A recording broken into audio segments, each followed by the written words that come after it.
നമ്മുടെ മക്കളും they are living in the world of colors. നമ്മുടെ മക്കൾ ഇങ്ങനെ ജീവിച്ചുകൊണ്ടിരിക്കുന്നത് വർണ്ണങ്ങളുടെ ലോകത്താണ്.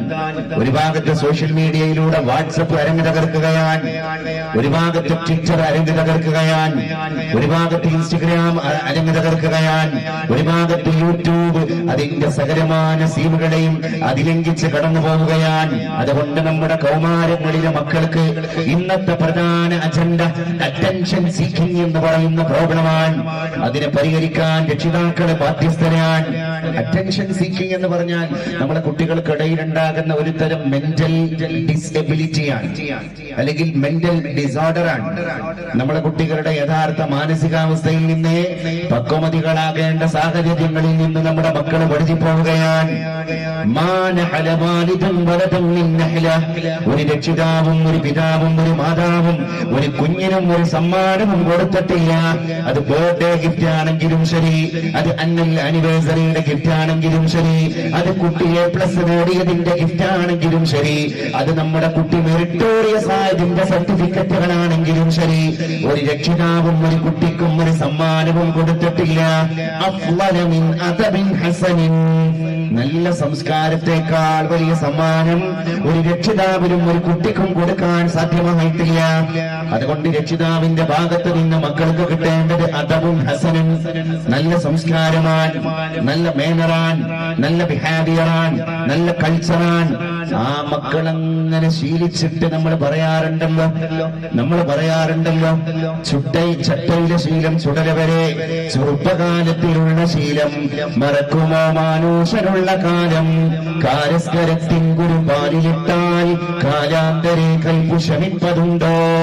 കാരസ്കരം എന്ന സംസ്കൃതത്തിൽ പറഞ്ഞാൽ കാഞ്ഞിരം എന്നാണ്. കാഞ്ഞിരം എന്ന് പറയുന്ന മരത്തിന്റെ കായ, അതിന്റെ വിത്ത്, അതിന്റെ കുരു, ആ കുരുവിന്റെ കയ്പ് എന്ന് പറയുന്നത് ജന്മസിദ്ധമാണ്.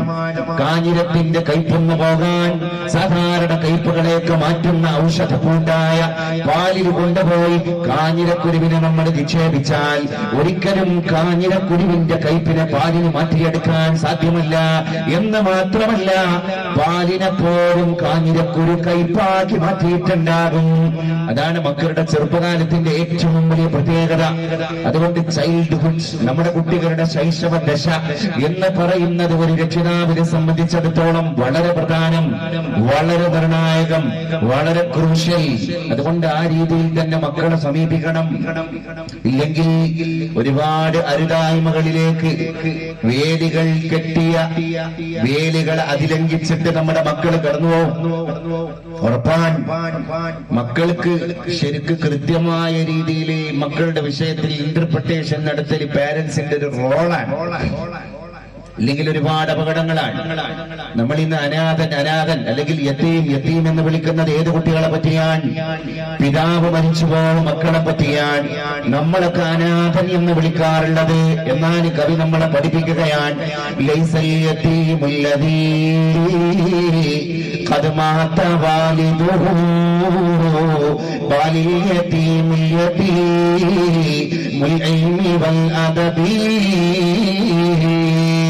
രക്ഷിതാക്കളെ, നിങ്ങളൊന്ന് മനസ്സിലാക്കണം, യതീം എന്ന് നമ്മുടെ നാടൊട്ടൊക്കെ വിളിച്ചു നടക്കുന്നത് ഏത് മക്കളെ പറ്റിയാണ്? പിതാവ് മരിച്ചുപോയ കുട്ടികളെ പറ്റിയാണ് വിളിക്കുന്നത്.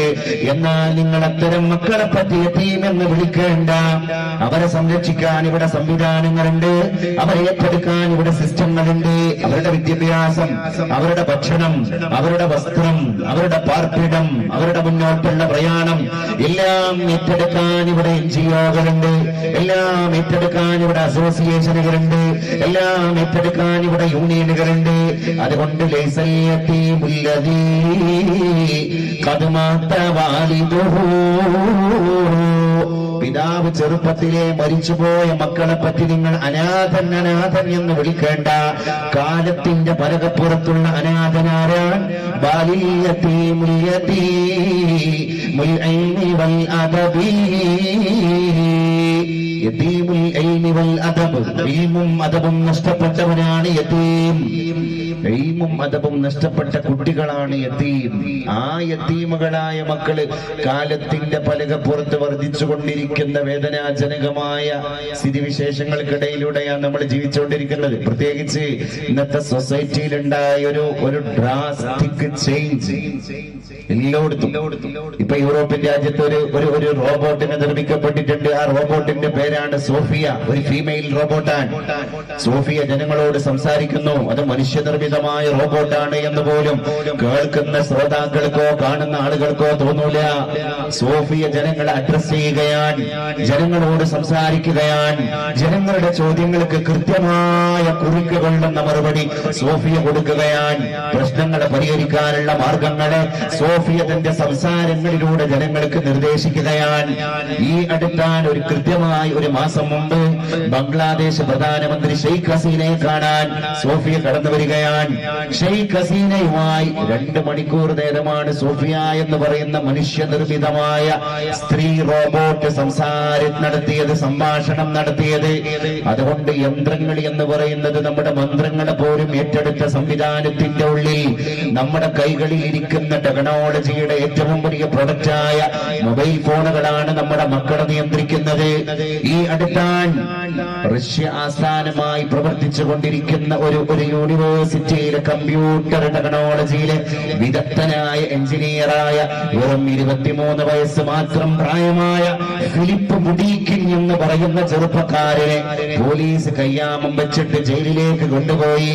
ആരായിരുന്നു ഫിലിപ്പ് ബുഡീക്കിൻ? ആ ഫിലിപ്പ് ബുഡീക്കിനാണ് 2500 കൗമാരക്കാര് ആത്മഹത്യ ചെയ്യാനുണ്ടായ ബ്ലൂ വെയിൽ എന്ന് പറയുന്ന കൊലയാളി ഗെയിമിന്റെ ഫാദറും ഫൗണ്ടറും അവനായിരുന്നു. ബ്ലൂ വെയിൽ എന്ന് പറയുന്ന game computer game, mobile game നമ്മുടെ കുട്ടികൾ കളിച്ചില്ലേ? കേരളത്തിൽ എത്ര കുട്ടികൾ കയറെടുത്ത് തൂങ്ങി? കേരളത്തിൽ എത്ര ആണും പെണ്ണുമായ മക്കളെ ബഹുനില കെട്ടിടത്തിന്റെ മുകളിൽ നിന്ന് താഴേക്ക് ചാടിയിട്ട് ജീവൻ അവസാനിപ്പിച്ചു? കേരളത്തിൽ എത്ര കുട്ടികൾ കടലിൽ ചാടി? എത്ര കുട്ടികൾ ട്രെയിനിന് തലവെച്ചു?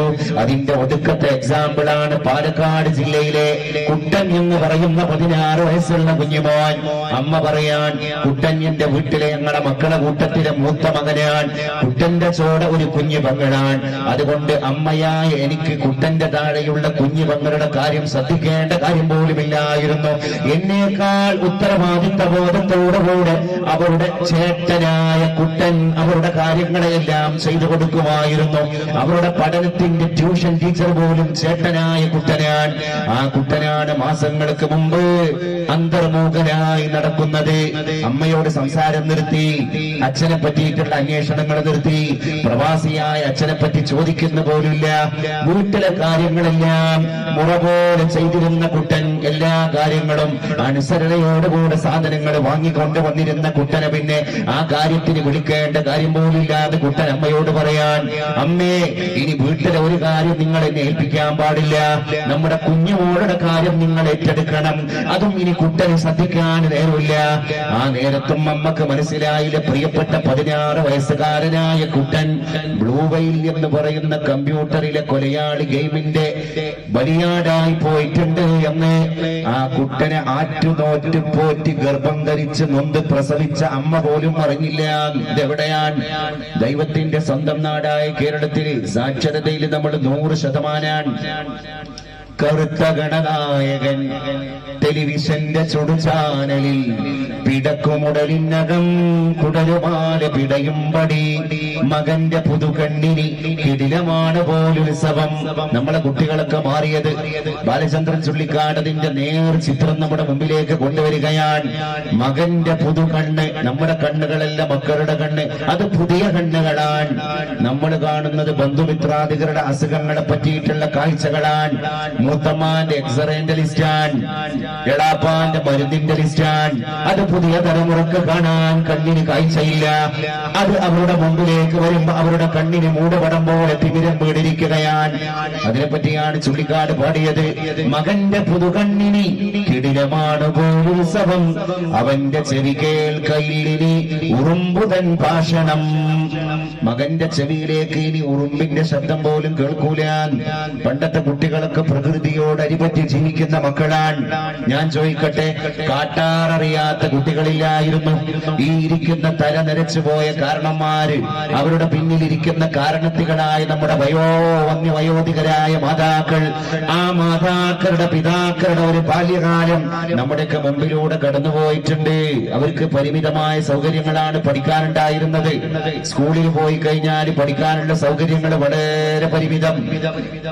APJ അബ്ദുൽ കലാം പറഞ്ഞ പോലെ എന്റെ സ്കൂളിന്റെ ക്ലാസ് റൂമിൽ സ്ലൈറ്റ് എടുത്തിട്ട് കല്ല് പെൻസിൽ എടുത്തിട്ട് ഞാൻ ഇങ്ങനെ അക്ഷരങ്ങൾ എഴുതി കുറിക്കുമ്പോ മഴ വന്നത് ആദ്യം അറിയുന്നത് എന്റെ സ്ലൈറ്റാൻ. അത്രമേൽ പഴകി ദ്രവിച്ചു പോയ സ്കൂളിന്റെ മേൽക്കൂരയുടെ താഴെയാണ് ഞങ്ങൾ ആദ്യാക്ഷരം കുറിക്കാനിരിക്കുന്നത്. ഇന്ന് നമ്മുടെ കുട്ടികൾ എത്ര സിസ്റ്റമാറ്റിക് ആയിട്ടാണ് മുന്നോട്ട് പോയിക്കൊണ്ടിരിക്കുന്നത്. ഇന്ന് നമ്മുടെ കുട്ടികൾ എത്ര അറ്റൻസ്ഡ് ആണ്. പഴയ കാലത്തെ പോലെയല്ല.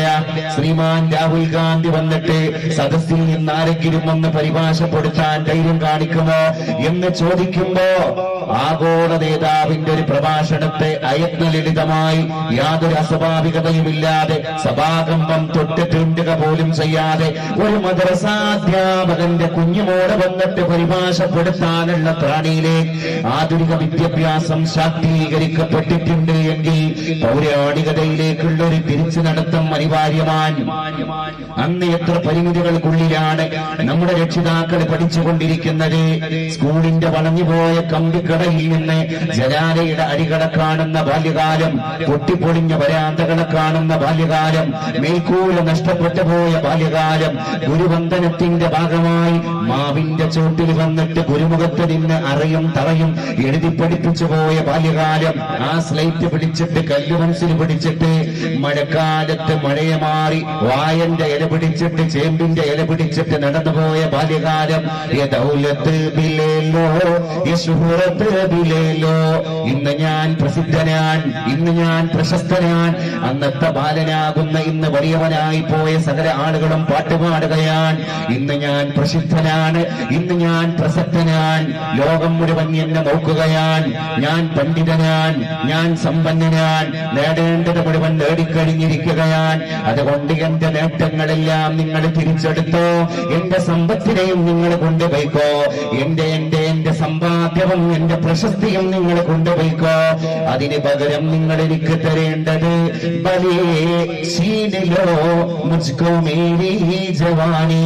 എന്റെ ബാല്യകാലമാണ് എനിക്ക് തിരിച്ചു തരേണ്ടത്. ആ ബാല്യകാലം എന്റെ സ്കൂളിന്റെ മുറ്റത്ത് എനിക്ക് നഷ്ടപ്പെട്ടു പോയിരിക്കുകയാണ്. 500 വയസ്സുള്ള ഒരപ്പൂപ്പനും കുഞ്ഞാണ്. കാരണം അവർക്കും അമ്മയുണ്ട് എന്ന് കവി പറഞ്ഞതും അതിന്റെ പേരിലാണ്. നമ്മളൊക്കെ ഒരർത്ഥത്തിൽ നമ്മുടെ മാതാവ് എത്ര വന്യവയോധികയായ മാതാവാണെങ്കിലും ശരി, 70കാരനായ ഒരു മനുഷ്യൻ ജീവിച്ചിരിക്കുന്ന മാതാവിന്റെ മുമ്പിൽ വന്നുപെടുമ്പോ ഞാൻ പേരമക്കളുടെ പ്രതിതാവാണ് എന്ന ബോധമല്ല അയാളുടെ മുമ്പിലേക്ക് കടന്നു വരിക. ഞാൻ എന്റെ മാതാവിന്റെ മുമ്പിലുള്ള പുത്രനാൻ. ഈ ഉമ്മയുടെ കോന്തര പിടിച്ചിട്ടാണ് ഞാൻ ഈ ഊടുവഴിയിലൂടെ എന്റെ ബാലപാഠങ്ങളെ പഠിച്ചത്, എന്റെ ജീവിതത്തെ സാർത്ഥകമാക്കിയത് എന്ന് കുട്ടി അറിയാതെ ലോകത്തോട് വിളിച്ചു പറയുന്ന നൂറ്റാണ്ട് അത് നമ്മുടെ മുമ്പിലൂടെ കടന്നുപോയി. അതുകൊണ്ട് പുതിയ വിദ്യാർത്ഥിത്വത്തിന്റെ, പഴയ വിദ്യാർത്ഥിത്വത്തിന്റെ കഷ്ടപ്പാടുകൾ ഒന്ന് പഠിപ്പിച്ചു കൊടുക്കൽ അനിവാര്യമാണ്. അവർക്ക് കാട്ടാററിയൂല, അവർക്ക് കാട്ടുതുണ്ടി അറിയൂല, അവർക്ക് മിന്നാമിനിൽ നിന്റെ നുറുങ്ങുവട്ടം കാണുമ്പോ ആശ്ചര്യമില്ല, അവർക്ക് മഴയുടെ സൗന്ദര്യം അറിയൂല, അവർക്ക് ഒരു വിധത്തിലുള്ള ബാല്യകാലത്തിന്റെ ക്ലേശങ്ങളും അറിയൂല. നമ്മുടെ കുട്ടികൾ പിറന്നു വീടുന്നത് തന്നെ ടാബിലേക്കാണ്. നമ്മുടെ കുട്ടികൾ പിറന്നു വീടുന്നത് തന്നെ കമ്പ്യൂട്ടറിന്റെ മോണിറ്ററിലേക്കാണ്. നമ്മുടെ കുട്ടികൾക്ക് 2 ഉരുള ചോറ് വായിലൂടെ തൊണ്ടക്കുടിയിലൂടെ ഇറങ്ങിപ്പോകണമെങ്കിൽ ഒരു കാർട്ടൂൺ പ്ലേ ചെയ്യണം. ഏതെങ്കിലും ഒരു സ്മാർട്ട് ഫോണിന്റെ ഡിസ്പ്ലേയിലൂടെ ഏതെങ്കിലും ഒരു വീഡിയോ മിന്നിത്തിളങ്ങിയാൽ നമ്മുടെ കുട്ടിയുടെ ജീവിതം സാർത്ഥകമായി എന്ന് കുട്ടിയല്ല മാതാവ് പോലും വീട്ടിന്റെ അകത്തളങ്ങളിൽ വിശ്വസിക്കുന്ന കാലഘട്ടത്തിന്റെ പരിപ്രേക്ഷ്യത്തിന്റെ ഇടയിൽ ഒരു പുനർവായനക്ക് അനിവാര്യത വർദ്ധിച്ചിരിക്കുകയാണ്. ഇല്ലെങ്കിൽ എടുക്കാൻ നമ്മൾ പോവുക? ഞാൻ ചോദിക്കട്ടെ, ഈ തിരിച്ചറിവ് പുതിയ തലമുറക്കില്ല. ടെക്നോളജി വികസിച്ചു, കമ്പ്യൂട്ടർ വികസിച്ചു, എല്ലാ സംവിധാനങ്ങളും വിരൽത്തുമ്പിലേക്ക് വന്നു.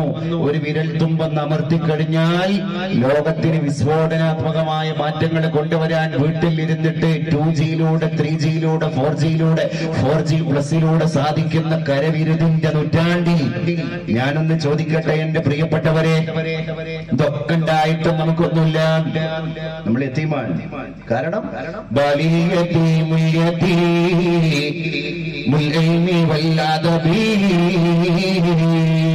യതീമാരാണ്, ഇൽമും മതവും നഷ്ടപ്പെട്ടവരാണ്. ആ ഇൽമും മതവും നഷ്ടപ്പെട്ട ഒരു കൂട്ടമായി നമ്മുടെ മക്കൾ മാറുകയാണ്. സിറ്റുവേഷനലായ ഒരു മാനേജിങ് നമ്മളെ കുട്ടികളുടെ വിഷയത്തിൽ രക്ഷിതാക്കൾ കൊടുക്കണം, അനിവാര്യമാണ്. സിറ്റുവേഷനൽ കുട്ടികളുടെ വിഷയത്തിൽ എപ്പോഴും വേണ്ടത് സിറ്റുവേഷനലാണ്. അത് സാന്ദർഭികം, സന്ദർഭോചിതം. നമ്മൾ പറയാറുണ്ടല്ലോ അഫ്ളലുൽ ഇൽം. എത്ര ഇൽമുകൾ ലോകത്തുണ്ട്.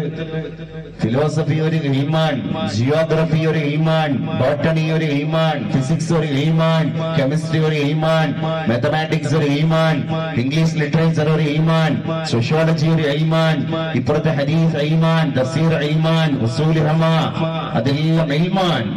ഞാൻ ചോദിക്കട്ടെ, അഫ്ളലുൽ ഇൽം, ഇത്രയും വലിയ വിജ്ഞാനത്തിന്റെ ശേഖരങ്ങളും ഭണ്ഡാരങ്ങളും നമ്മുടെ കൈക്കുടന്നയിലുണ്ടായിട്ട് ഏറ്റവും വലിയ ശ്രേഷ്ഠമായ ഇൽമേതാൻ എന്ന ചോദ്യത്തിന്റെ മറുപടി അത് സന്ദർഭങ്ങൾക്ക് അനുചിതമായി പെരുമാറാൻ കഴിയുന്ന വിജ്ഞാനമാണ്. അതാണ് നമ്മുടെ മക്കളെ പഠിപ്പിക്കേണ്ടത്. ബയോളജി നമ്മളെ കുട്ടി പഠിക്കും. പക്ഷെ ഞാൻ പറയട്ടെ, വിഹിതമായ ബന്ധത്തിലൂടെ പിറന്നുപോയ മകനും ബയോളജിയുടെ ഭാഷയിൽ മനുഷ്യപുത്രനാണ്. അവിഹിതമായി അന്യായമായി ഹലാലല്ലാത്ത രീതിയിൽ പറന്നുപോയ കുഞ്ഞും ബയോളജിയുടെ ഭാഷയിൽ മനുഷ്യപുത്രനാണ്. ബയോളജിക്ക് അതേ പറയാൻ പറ്റൂ, ഇതും മനുഷ്യന്റെ ബുദ്ധി, ഇതും മനുഷ്യന്റെ ബുദ്ധി. ഇതിലപ്പുറം ഒരു വേർതിരിവിന് ബയോളജിയുടെ ശാഖക്ക് കുട്ടികളെ പഠിപ്പിക്കാൻ കഴിയൂല. അവിടെയാണ് മതകലാലയത്തിന്റെ പ്രസക്തി മക്കളിലൂടെ ഓർമ്മപ്പെടുത്തേണ്ടത്. നമ്മുടെ കുട്ടി അവിടെ പഠിച്ചതേതാൻ? ഇത് വിഹിതമാണ്, ഇത് അവിഹിതമാണ്, ഇത് വിശുദ്ധമാണ്, അത് അവിശുദ്ധമാണ്. അതുകൊണ്ട് വിശുദ്ധത്തെ വിശുദ്ധമായും അവിശുദ്ധത്തെ അവിശുദ്ധമായും വിഹിതത്തെ വിഹിതമായും അവിഹിതത്തെ അവിഹിതമായും ബോധ്യപ്പെടുത്താനുള്ള ഒരു പക്വമതിയായി നമ്മുടെ മകൻ, നമ്മുടെ മകള് വളരാന്നുള്ളതാണ്. കതിരും പതിരും തിരിച്ചിട്ട് കാര്യങ്ങളെ ബോധിക്കുക എന്നുള്ളതാണ് വിദ്യാർത്ഥിത്വത്തിന്റെ ഉത്തരവാദിത്തം. അല്ലാതെ നമ്മുടെ കുട്ടികൾക്ക് എന്തിന്റെ കുറവാണുള്ളത്? പണ്ടത്തേക്കാണ് നമ്മുടെ കുട്ടികൾ അഡ്വാൻസ്ഡ് ആണെന്ന് ഞാൻ നേരത്തെ പറഞ്ഞു കഴിഞ്ഞു. ഇന്ന് സയൻസിന്റെ ശാഖകളിലൂടെ നമ്മുടെ കുട്ടികൾ ഇങ്ങനെ പറക്കുകയാണ്. സർവകലാശാലകൾ വളർന്നുകൊണ്ടിരിക്കുകയാണ്. ഓരോ ഡിപ്പാർട്ട്മെന്റുകൾക്കും ഓരോ സർവകലാശാലകൾ പോലെ സ്ഥാപനങ്ങൾക്ക് മുകളിൽ സ്ഥാപനം മുട്ടിന് വളർന്നുകൊണ്ടിരിക്കുകയാണ്. അതുകൊണ്ട് സ്ഥാപനങ്ങളുടെ കുറവില്ല, സംവിധാനങ്ങളുടെ കുറവില്ല, മൂല്യങ്ങളുടെ കുറവാണ് പുതിയ വിദ്യാർത്ഥി അനുഭവിച്ചു കൊണ്ടിരിക്കുന്നത്.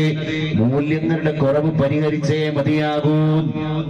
PR നമ്പ്യാരുടെ നിപ്പോൺ തക്കി എന്ന് പറയുന്ന ഒരു പുസ്തകമുണ്ട്, കഥയുണ്ട്. PR നമ്പ്യാർ നല്ല രചനകൾ നടത്തിയ കേരളത്തിലെ ഇരുത്തം എന്ന എഴുത്തുകാരനാണ്. അദ്ദേഹത്തിന്റെ നിപ്പോൺ തക്കി എന്ന് പറയുന്ന കഥയിലെ 2 കഥാപാത്രങ്ങൾ ജർമ്മൻ സ്വദേശികളായ 35 വയസ്സുള്ള 2 യുവതികളാണ്. ആ 2 യുവതികളും അവിവാഹിതരാണ്. ആ 2 യുവതികൾക്കും കയ്യിൽ പിടിക്കാൻ 2 വളർത്തു പട്ടികൾ അവർ കൂടെ കൊണ്ടു നടക്കുകയാണ്. ചെങ്ങല കഴുത്തിലിട്ട 2 വളർത്തു പട്ടികളെ ആ ചങ്ങലയുടെ അഗ്രഭാഗം കയ്യിൽ പിടിച്ചിട്ട് വളർത്തിക്കൊണ്ടുപോകാൻ 10 വർഷമായി ഇവർ തുടങ്ങിയിട്ട്. ഇവർ അവിവാഹിതരാണ്. ഇവർക്ക് കൂട്ടിന് എപ്പോഴും ഇവരുടെ വളർത്തുപട്ടികളാണ്. അതുകൊണ്ട് മാധ്യമ പ്രവർത്തകർ ഈ പെണ്ണുങ്ങളെ സമീപിച്ചിട്ട് ഈ 35 വയസ്സുകാരികളായ പെണ്ണുങ്ങളോട് ചോദിക്കുന്ന ഒരു ചോദ്യമുണ്ട്. അല്ലയോ യുവതികളെ, നിങ്ങൾ നിങ്ങളുടെ ജീവിതത്തിന്റെ നല്ല പ്രായത്തിലാണ്, നിങ്ങൾ നിങ്ങളുടെ ജീവിതത്തിന്റെ ആരോഗ്യത്തിന്റെ നട്ടുച്ച നേരത്താണ്. അതുകൊണ്ട് ഈ പ്രായത്തിലും എന്തുകൊണ്ട് നിങ്ങൾ വിവാഹിതരാകുന്നില്ല? ആ സ്ത്രീകൾ പറഞ്ഞു പോയത് വിവാഹം സ്വാതന്ത്ര്യത്തിന്റെ തടസ്സമാണ്. വിവാഹിതരായാൽ മക്കളുണ്ടാകും, മക്കൾ സഞ്ചാരത്തിന്റെ തടസ്സമാണ്. അതുകൊണ്ട് മക്കൾ എപ്പോഴും ഒരു ശല്യമാണ് എന്ന് മറുപടി പറഞ്ഞുപോയ യുവതികളുടെ ഈ മറുപടിയാണ് PR നമ്പ്യാരുടെ നിപ്പോൺ തക്കി എന്ന കഥയിലെ ഇതിവൃത്തം. അതുപോലെയായി നമ്മുടെ പുതിയ ക്യാമ്പസുകൾ മാറുകയാണ്. I am alone among the people. ഞാൻ ജനങ്ങൾക്കിടയിൽ ഒറ്റക്ക് ജീവിക്കും. ജീവിക്കുമെന്ന് പുതിയ കൗമാരം പറഞ്ഞുകൊണ്ടിരിക്കുകയാണ്. അവർ സ്റ്റഡി ടൂറുകൾ പോയിക്കൊണ്ടിരിക്കുകയാണ്. പ്രിയപ്പെട്ടവരെ, 2 ദിവസം മുമ്പാണ് ഒരു ഹയർ സെക്കൻഡറി സ്കൂളിൽ ജോലി ചെയ്തുകൊണ്ടിരിക്കുന്ന ഉത്തരവാദിത്തപ്പെട്ട ഒരു മലയാളിയായ അധ്യാപകന്റെ ഫേസ്ബുക്ക് പോസ്റ്റ് വൈറലായത്. അത് ചർച്ചകൾക്ക് മുകളിൽ ചർച്ചകളിലേക്ക് കടന്നുപോയത്. അയാൾ എന്താണ് എഴുതിയത്? അതൊരു ഉത്തരവാദിത്തപ്പെട്ട അധ്യാപകന്റെ റോളാണ്. ആ അധ്യാപകൻ എഴുതിപ്പോയി, ഇന്ന് പല സ്കൂളുകളിലും നടത്തുന്ന ഇതര സംസ്ഥാനങ്ങളിലേക്കുള്ള സ്റ്റഡി ടൂറുകൾ, വിനോദയാത്രകൾ അധ്യാപകരുടെ നിയന്ത്രണങ്ങളിൽ നിന്ന് വിട്ടുപോയിരിക്കുകയാണ്. അത് കുട്ടികളുടെ യൂണിയനുകൾ കൈകാര്യം ചെയ്യാൻ തുടങ്ങിയിരിക്കുകയാണ്. ആ കുട്ടികളുടെ യൂണിയൻ നേരെ ടൂർ ഓപ്പറേറ്റർമാരുമായിട്ട് കാര്യങ്ങൾ തയ്യപ്പിലാവുകയാണ്. നമ്മുടെ 16, 17, 18 വയസ്സുള്ള മക്കള് വിനോദയാത്രയുടെ പേരിൽ ഇടകലർന്നിട്ട് സങ്കലനത്തിന്റെ പുതിയ തത്വശാസ്ത്രം പഠിക്കാൻ സ്കൂളിൽ നിന്ന് DJ ജോലിക്ക് വേണ്ടി ടൂർ പോവുകയാണ്. അവരെവിടെയാണ് അധിവസിക്കുന്നത്? അവരേതൊക്കെ സ്ഥലത്താണ് സന്ദർശകരാകുന്നത്? അവരെന്തൊക്കെയാണ് ആഹരിക്കുന്നത്? അവരെന്തൊക്കെയാണ് കുടിക്കുന്നത്? അവരെന്തൊക്കെ മദ്യത്തിന്റെ, ചാരായത്തിന്റെ, ലഹരിയുടെ ടേസ്റ്റുകളാണ് രുചിക്കുന്നത് എന്ന് പോലും നമ്മൾ അറിയുന്നില്ല. DJ ജോക്കികളുടെ കൂടെയാണ് അവർ. ഈ DJകൾ എന്ന് പറയുന്നത് തന്നെ ഇതിനാണ് ഡിസ്ക് ജോക്കി. ഡിസ്കിന്റെ മുകളിൽ ഇങ്ങനെ ഒരു സ്റ്റിക്ക് കൊണ്ടടിച്ചിട്ട് ഒരു പുതിയ സംഗീതാത്മകത, അതിലൊരു മെലഡി പിറക്കണം, അതിനൊരു ടെമ്പോ വേണം, അതിനൊരു പിച്ച് വേണം. ആ ടെമ്പോക്ക് അനുസൃതമായി പുതിയ കലാലയങ്ങളിലെ വർണ്ണങ്ങൾ തുടിക്കുന്ന വിദ്യാർത്ഥിത്വം താളം പിടിക്കണം. അവർ ധരിക്കുന്ന വേഷം എന്നുള്ളത്, അതിൽ ഇടപെടാൻ ഒരു അധ്യാപകന് റോളില്ല. മുഴുവൻ കുട്ടികളുടെ കയ്യിലേക്ക് നൽകപ്പെട്ടിരിക്കുന്ന ഒരു ഇന്റേണൽ പൊളിറ്റിക്സിന്റെ ലോകത്ത് നമ്മുടെ കുട്ടികളൊക്കെ നായകനില്ലാപ്പട നായപ്പടയായിക്കൊണ്ടിരിക്കുകയാണ്. എന്തിനാണ് പ്രിയപ്പെട്ടവരെ നമ്മുടെ മക്കൾക്ക് നമ്മൾ ഒരു അഖീദ പഠിപ്പിച്ചു കൊടുത്തത്? എന്തിനാണ് പ്രിയപ്പെട്ടവരെ നമ്മുടെ മക്കൾക്ക് നമ്മൾ അഖ്ലാഖ് പഠിപ്പിച്ചു കൊടുത്തത്? എന്തിനാണ് പ്രിയപ്പെട്ട രക്ഷിതാക്കളെ നമ്മുടെ മക്കൾക്ക് നമ്മൾ തഫ്സീർ പഠിപ്പിച്ചു കൊടുത്തത്? നിസ്കാരത്തിന് കൈ വെക്കേണ്ടത് എങ്ങനെയാണ്? സുജൂദിന് കാല് വെക്കേണ്ടത് എങ്ങനെയാണ്? വുദൂ എടുക്കുമ്പോ അതിന്റെ ഷർത്ത് ഇതാണ്, ഫർദ് ഇതാണ്, സുന്നത്ത് ഇതാണ്. നിസ്കരിക്കുമ്പോ അബ്ആദ് ഇതാണ്, ഹൈആത്ത് ഇതാണ്. നിസ്കാരത്തിന്റെ റുക്നുകൾ ഇത്രയാണ്, അതിന്റെ ഷർത്തുകൾ ഇത്രയാണ്, അതിന്റെ സുന്നത്തുകൾ ഇത്രയാണ്. ഒരു പൂർണ്ണമായ നിസ്കാരത്തിന്റെ രീതിശാസ്ത്രം നമ്മുടെ കുഞ്ഞിനെ പഠിപ്പിക്കുന്നത് നാലാരുടെ മുമ്പിൽ അവൻ നിസ്കാരം പെർഫോം ചെയ്യാനല്ല. ഇന്ന സ്വലാത്ത കാനത അലൽ മുഅ്മിനീന കിതാബൻ മൗഖൂതാ. ഇത് പരിശുദ്ധ വിശ്വാസിയുടെ ധർമ്മമാണ്. ഇത് നാളെ റബ്ബിന്റെ കോടതിയിൽ ചോദ്യം ചെയ്യപ്പെടുന്നതാണ്. ഞാൻ ചോദിക്കട്ടെ, നമ്മുടെ മക്കളിൽ എത്ര മക്കൾക്കറിയാം ഒരു മുഹർ ഞാൻ ഒഴിവാക്കി കഴിഞ്ഞാൽ അത് പ്രായപൂർത്തിയായ മകനാണ്, മകളാണ് ഞാനെങ്കിൽ മനഃപൂർവമാണ് എന്റെ ഒരു വക്ത് നിസ്കാരം ഞാൻ വിച്ഛേദിച്ചത്, ഒഴിവാക്കിയത് എങ്കിൽ ഇസ്ലാമിന്റെ പ്ലാറ്റ്ഫോമിൽ നിന്ന് ഞാൻ പുറത്താണ് എന്ന് എത്ര മക്കളെ ഗൗരവത്തോടുകൂടെ നമ്മൾ ബോധ്യപ്പെടുത്തി. അല്ലാത്ത എല്ലാ കാര്യം നമ്മുടെ കുട്ടികൾക്കറിയാം. സ്പോർട്സ് താരങ്ങളുടെ ജീവിതത്തിന്റെ ലൈഫ് സ്റ്റൈൽ നമ്മുടെ കുട്ടികൾക്കറിയാം. അവരുടെ വരുമാനം നമ്മുടെ കുട്ടികൾക്കറിയാം. അവരുടെ യാത്രകൾ നമ്മുടെ കുട്ടികൾക്കറിയാം. അവർക്ക് മക്കളെ പറഞ്ഞു കഴിഞ്ഞാൽ ഓരോ മക്കളുടെയും പ്രായം പോലും നമ്മുടെ കുട്ടികളെ തെറ്റാതെ പറഞ്ഞു തരുന്നതാണ്. അതിന്റെ ഇടയിലാണ് ചരിത്രത്തിന്റെ അടയാളപ്പെടുത്തലുകൾ നടത്തിയ പൂർവസൂരികൾ കടന്നുപോയത്. അത് പുതിയ തലമുറയെ നമ്മൾ ബോധ്യപ്പെടുത്തണം. മരണം മുതഅല്ലിമിനല്ലാത്ത എല്ലാ ആളുകൾക്കും ഓർക്കണം. മുതഅല്ലിമിന് മാത്രം മരണം ഓർക്കൽ സുന്നത്തില്ല. കാരണം എന്താ? അള്ളാഹുവിന്റെ ഇർഫാനിയായ ഉലൂഹിയായ വിജ്ഞാനങ്ങളുടെ നൂറ് കൊണ്ട് അവന്റെ കൽബിനെ അവൻ ഇങ്ങനെ നിറക്കാൻ, ആ നേരം കൊണ്ട് അവൻ നിറക്കുകയാണെങ്കിൽ എയിമ കൊണ്ട് അവന്റെ കൽബ് നിറയട്ടെ. അത് കണ്ടിട്ടാണ് മുതഅല്ലിമ് മരണത്തെ ഓർക്കണ്ട എന്ന് പറഞ്ഞത്. ബാക്കി എല്ലാ ആളുകളും മരണത്തെ ഓർക്കണം. നറൽ അംവാത് സയമുറു അമാമനാ കുല്ലയൗം. മയ്യത്തുകൾ നമ്മുടെ മുമ്പിലൂടെ പോകുന്നു. ഓരോ പള്ളിക്കാടിലും മയ്യത്തുകളെ നമ്മൾ കാണുകയാണ്. ഓരോ മയ്യത്തുകൾക്ക് ഓരോ പ്രായമാണ്. ഷഹില മരിച്ചുപോയത് സർപ്പദംസനമേറ്റിട്ടാണ്. അഫീൽ മരിച്ചുപോയത് ഹാമർ തലയിൽ വീണിട്ടാണ്. ഓരോ കുട്ടികളുടെയും മരണം ഉന്നാവിലെ പെൺകുട്ടി തന്നെ പീഡിപ്പിച്ച പ്രതികൾ, ആ പ്രതികളെ നിയമത്തിന്റെ വഴിയിലേക്ക് കൊണ്ടുവരണം എന്ന സ്വപ്നം കണ്ടിട്ട് കേസ് നടത്തിക്കൊണ്ടിരിക്കുന്ന പെൺകുട്ടി കേസിന് വാദിക്കാൻ കോടതിയിലേക്ക് വക്കീലിനെ കാണാൻ ഡോക്യുമെന്റ്സുമായി വെളുപ്പാങ്കാലത്ത് പ്രഭാതം പൊട്ടിവിടരുന്നതിന്റെ മുമ്പ് വീട്ടിൽ നിന്ന് ഇറങ്ങി പുറപ്പെട്ടതാണ്. ആ പെൺകുട്ടിയെയാണ് പ്രതികൾ തീവച്ച് കൊന്നത്. ആലോചിക്കൂ നിങ്ങൾ. ഹൈദരാബാദിലെ വെറ്റിനറി ഡോക്ടറായ യുവതിയെ കൊലപ്പെടുത്തിയതും 4 ചെറുപ്പക്കാരാണ്. ആ ചെറുപ്പക്കാർ വിചാരിച്ച ഞങ്ങൾ കൊലയാളികളാണ്, ഒരു മുഹൂർത്തത്തിൽ ഞങ്ങളും കൊല ചെയ്യപ്പെടുന്നവരാണ്. എന്നാൽ ആ യുവതിയെ മാനഭംഗപ്പെടുത്തിയിട്ട് പെട്രോൾ ഒടിച്ചിട്ട് കത്തിച്ച് ചാമ്പലാക്കിയ ഇവർ മരിച്ചുപോയത് ഏതെങ്കിലും കോടതി തൂക്കിലേറ്റിയിട്ടല്ല, ഏതെങ്കിലും ജയിലിന്റെ അടികൾ എണ്ണി ജീവിതം അവസാനിപ്പിച്ചിട്ടല്ല. അവര് മരിച്ചുപോയതിന്റെ രംഗം അതിലേറെ നമ്മൾ അത്ഭുതപ്പെടുത്തുന്ന രംഗമാണ്. അതുകൊണ്ട് മരണം രംഗബോധമില്ലാത്ത കോമാളിയാണ്. നമ്മുടെ മക്കളുടെയും തലക്ക് മുകളിലൂടെ ആ കോമാളി ഡെമോക്രസിന്റെ വാട് പോലെ ഇങ്ങനെ വ്യവഹരിച്ചു കൊണ്ടിരിക്കുകയാണ്. എപ്പോഴാണ് എന്നൊന്നും അറിയാൻ സാധിക്കാത്ത തരത്തിലേക്ക് ഭൗതിക ലോകം നമ്മളെ പേടിപ്പിച്ചു കൊണ്ടിരിക്കുകയാണ്. അത് നമ്മൾ തിരിച്ചറിയണം.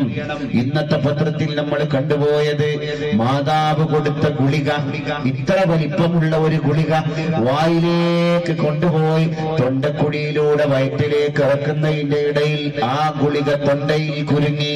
അത് കാരണം ശ്വാസോച്ഛ്വാസത്തിന് പരിമിതി നഷ്ടപ്പെട്ടു പോയതിന്റെ പേരിൽ ശ്വാസം മുട്ടി മരിച്ചുപോയ 4 വയസ്സുകാരന്റെ ഫോട്ടോ സഹിതമുള്ള ചിത്രസഹിതമുള്ള വാർത്തയാണ് ഇന്നത്തെ പത്രം നമ്മുടെ മുമ്പിലേക്ക് കൊണ്ടുവന്നത്. കണ്ണൂരിലെ തളിപ്പറമ്പിലെ 4.5 വയസ്സുള്ള അധ്യാപക ദമ്പതികളുടെ ബാലൻ ഇന്നലെ സന്ധ്യാനേരത്ത് മരിച്ചുപോയത് എങ്ങനെയാണ്? ലിഫ്റ്റിന് വേണ്ടി കുഴിക്കപ്പെട്ട കുഴിയിലേക്ക് കാലി തന്നെ വീണിട്ടാൻ. ഓരോ മരണങ്ങൾക്കും ഓരോ സ്വഭാവം, ഓരോ മരണങ്ങൾക്കും ഓരോ പ്രായം. ഇതുപോലെ ദുനിയാവെന്താണെന്ന് മനസ്സിലാക്കാൻ, ഇത് മക്കളെ ബോധ്യപ്പെടുത്താൻ സമയം അതിക്രമിച്ചിരിക്കുകയാണ്.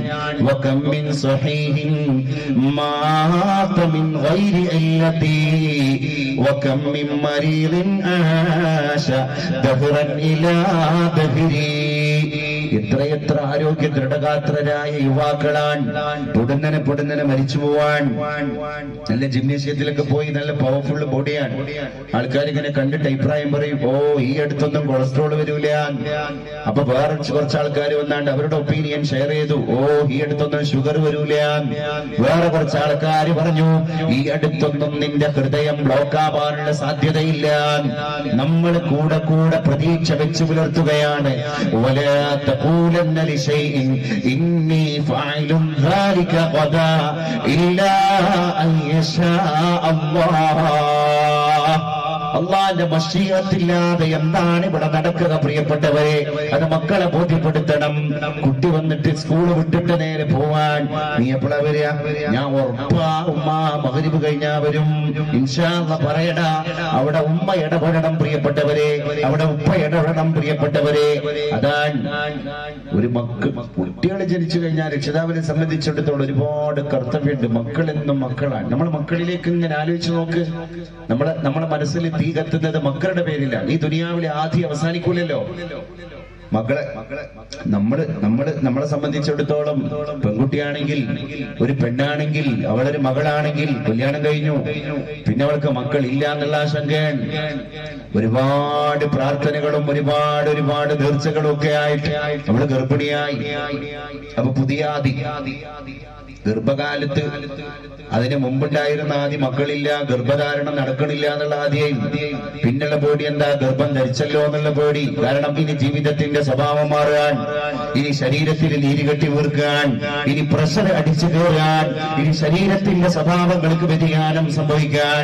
അവളിങ്ങനെ 7-ാം മാസത്തിലേക്കും 8-ാം മാസത്തിലേക്കും പോകുമ്പോ അവളുടെ വയറിങ്ങനെ വികസിച്ചിട്ട് മലർന്നു കിടക്കുന്ന നമ്മുടെ പെണ്ണുങ്ങൾക്ക് ഒന്ന് ചെരിഞ്ഞു കിടക്കാൻ പരസഹായം അനിവാര്യം. കാര്യമായി മാറുകയാണ്.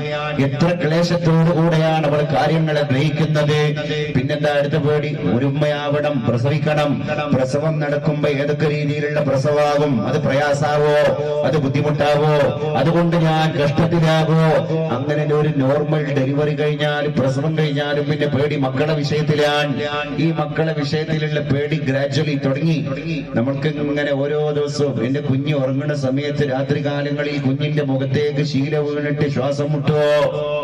രാത്രി 2:30 മണിക്ക് തൊണ്ട വരണ്ടു പോയ ചോരപ്പൈതൽ അമ്മിഞ്ഞപ്പാലിന് വേണ്ടി അലമുറയിട്ട് കരയുമ്പോ ആ കുഞ്ഞിന്റെ അതരങ്ങളിലേക്ക്, ചുണ്ടിലേക്ക് അമ്മിഞ്ഞപ്പാല് മുലക്കണ്ണികൾ വെച്ചു കൊടുക്കുമ്പോ കുഞ്ഞതിനെ ഊമ്പി കുടിക്കുമ്പോ ഞാൻ അറിയാതെ ഉറങ്ങിപ്പോയാൽ എന്റെ മുലക്കണ്ണികൾ എന്റെ കുഞ്ഞിന്റെ നാസാരന്ധ്രങ്ങളിൽ അമർന്നുപോയി എന്റെ കുഞ്ഞിന് ശ്വാസം മുട്ടുമോ എന്ന ഭയം മാതാവിനെ ഭീതിപ്പെടുത്തുകയാണ്.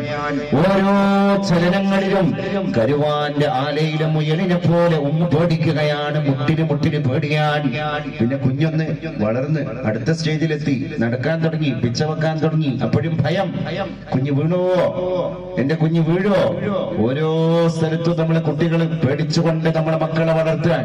പിന്നെ അടുത്തത് ഒരു 3.5 വയസ്സ്, 4.5 വയസ്സ്, 5 വയസ്സിന്റെ മുമ്പായിട്ട് തുടങ്ങും എന്റെ കുട്ടി എവിടെയെങ്കിലും ഒന്ന് ചേർക്കണം.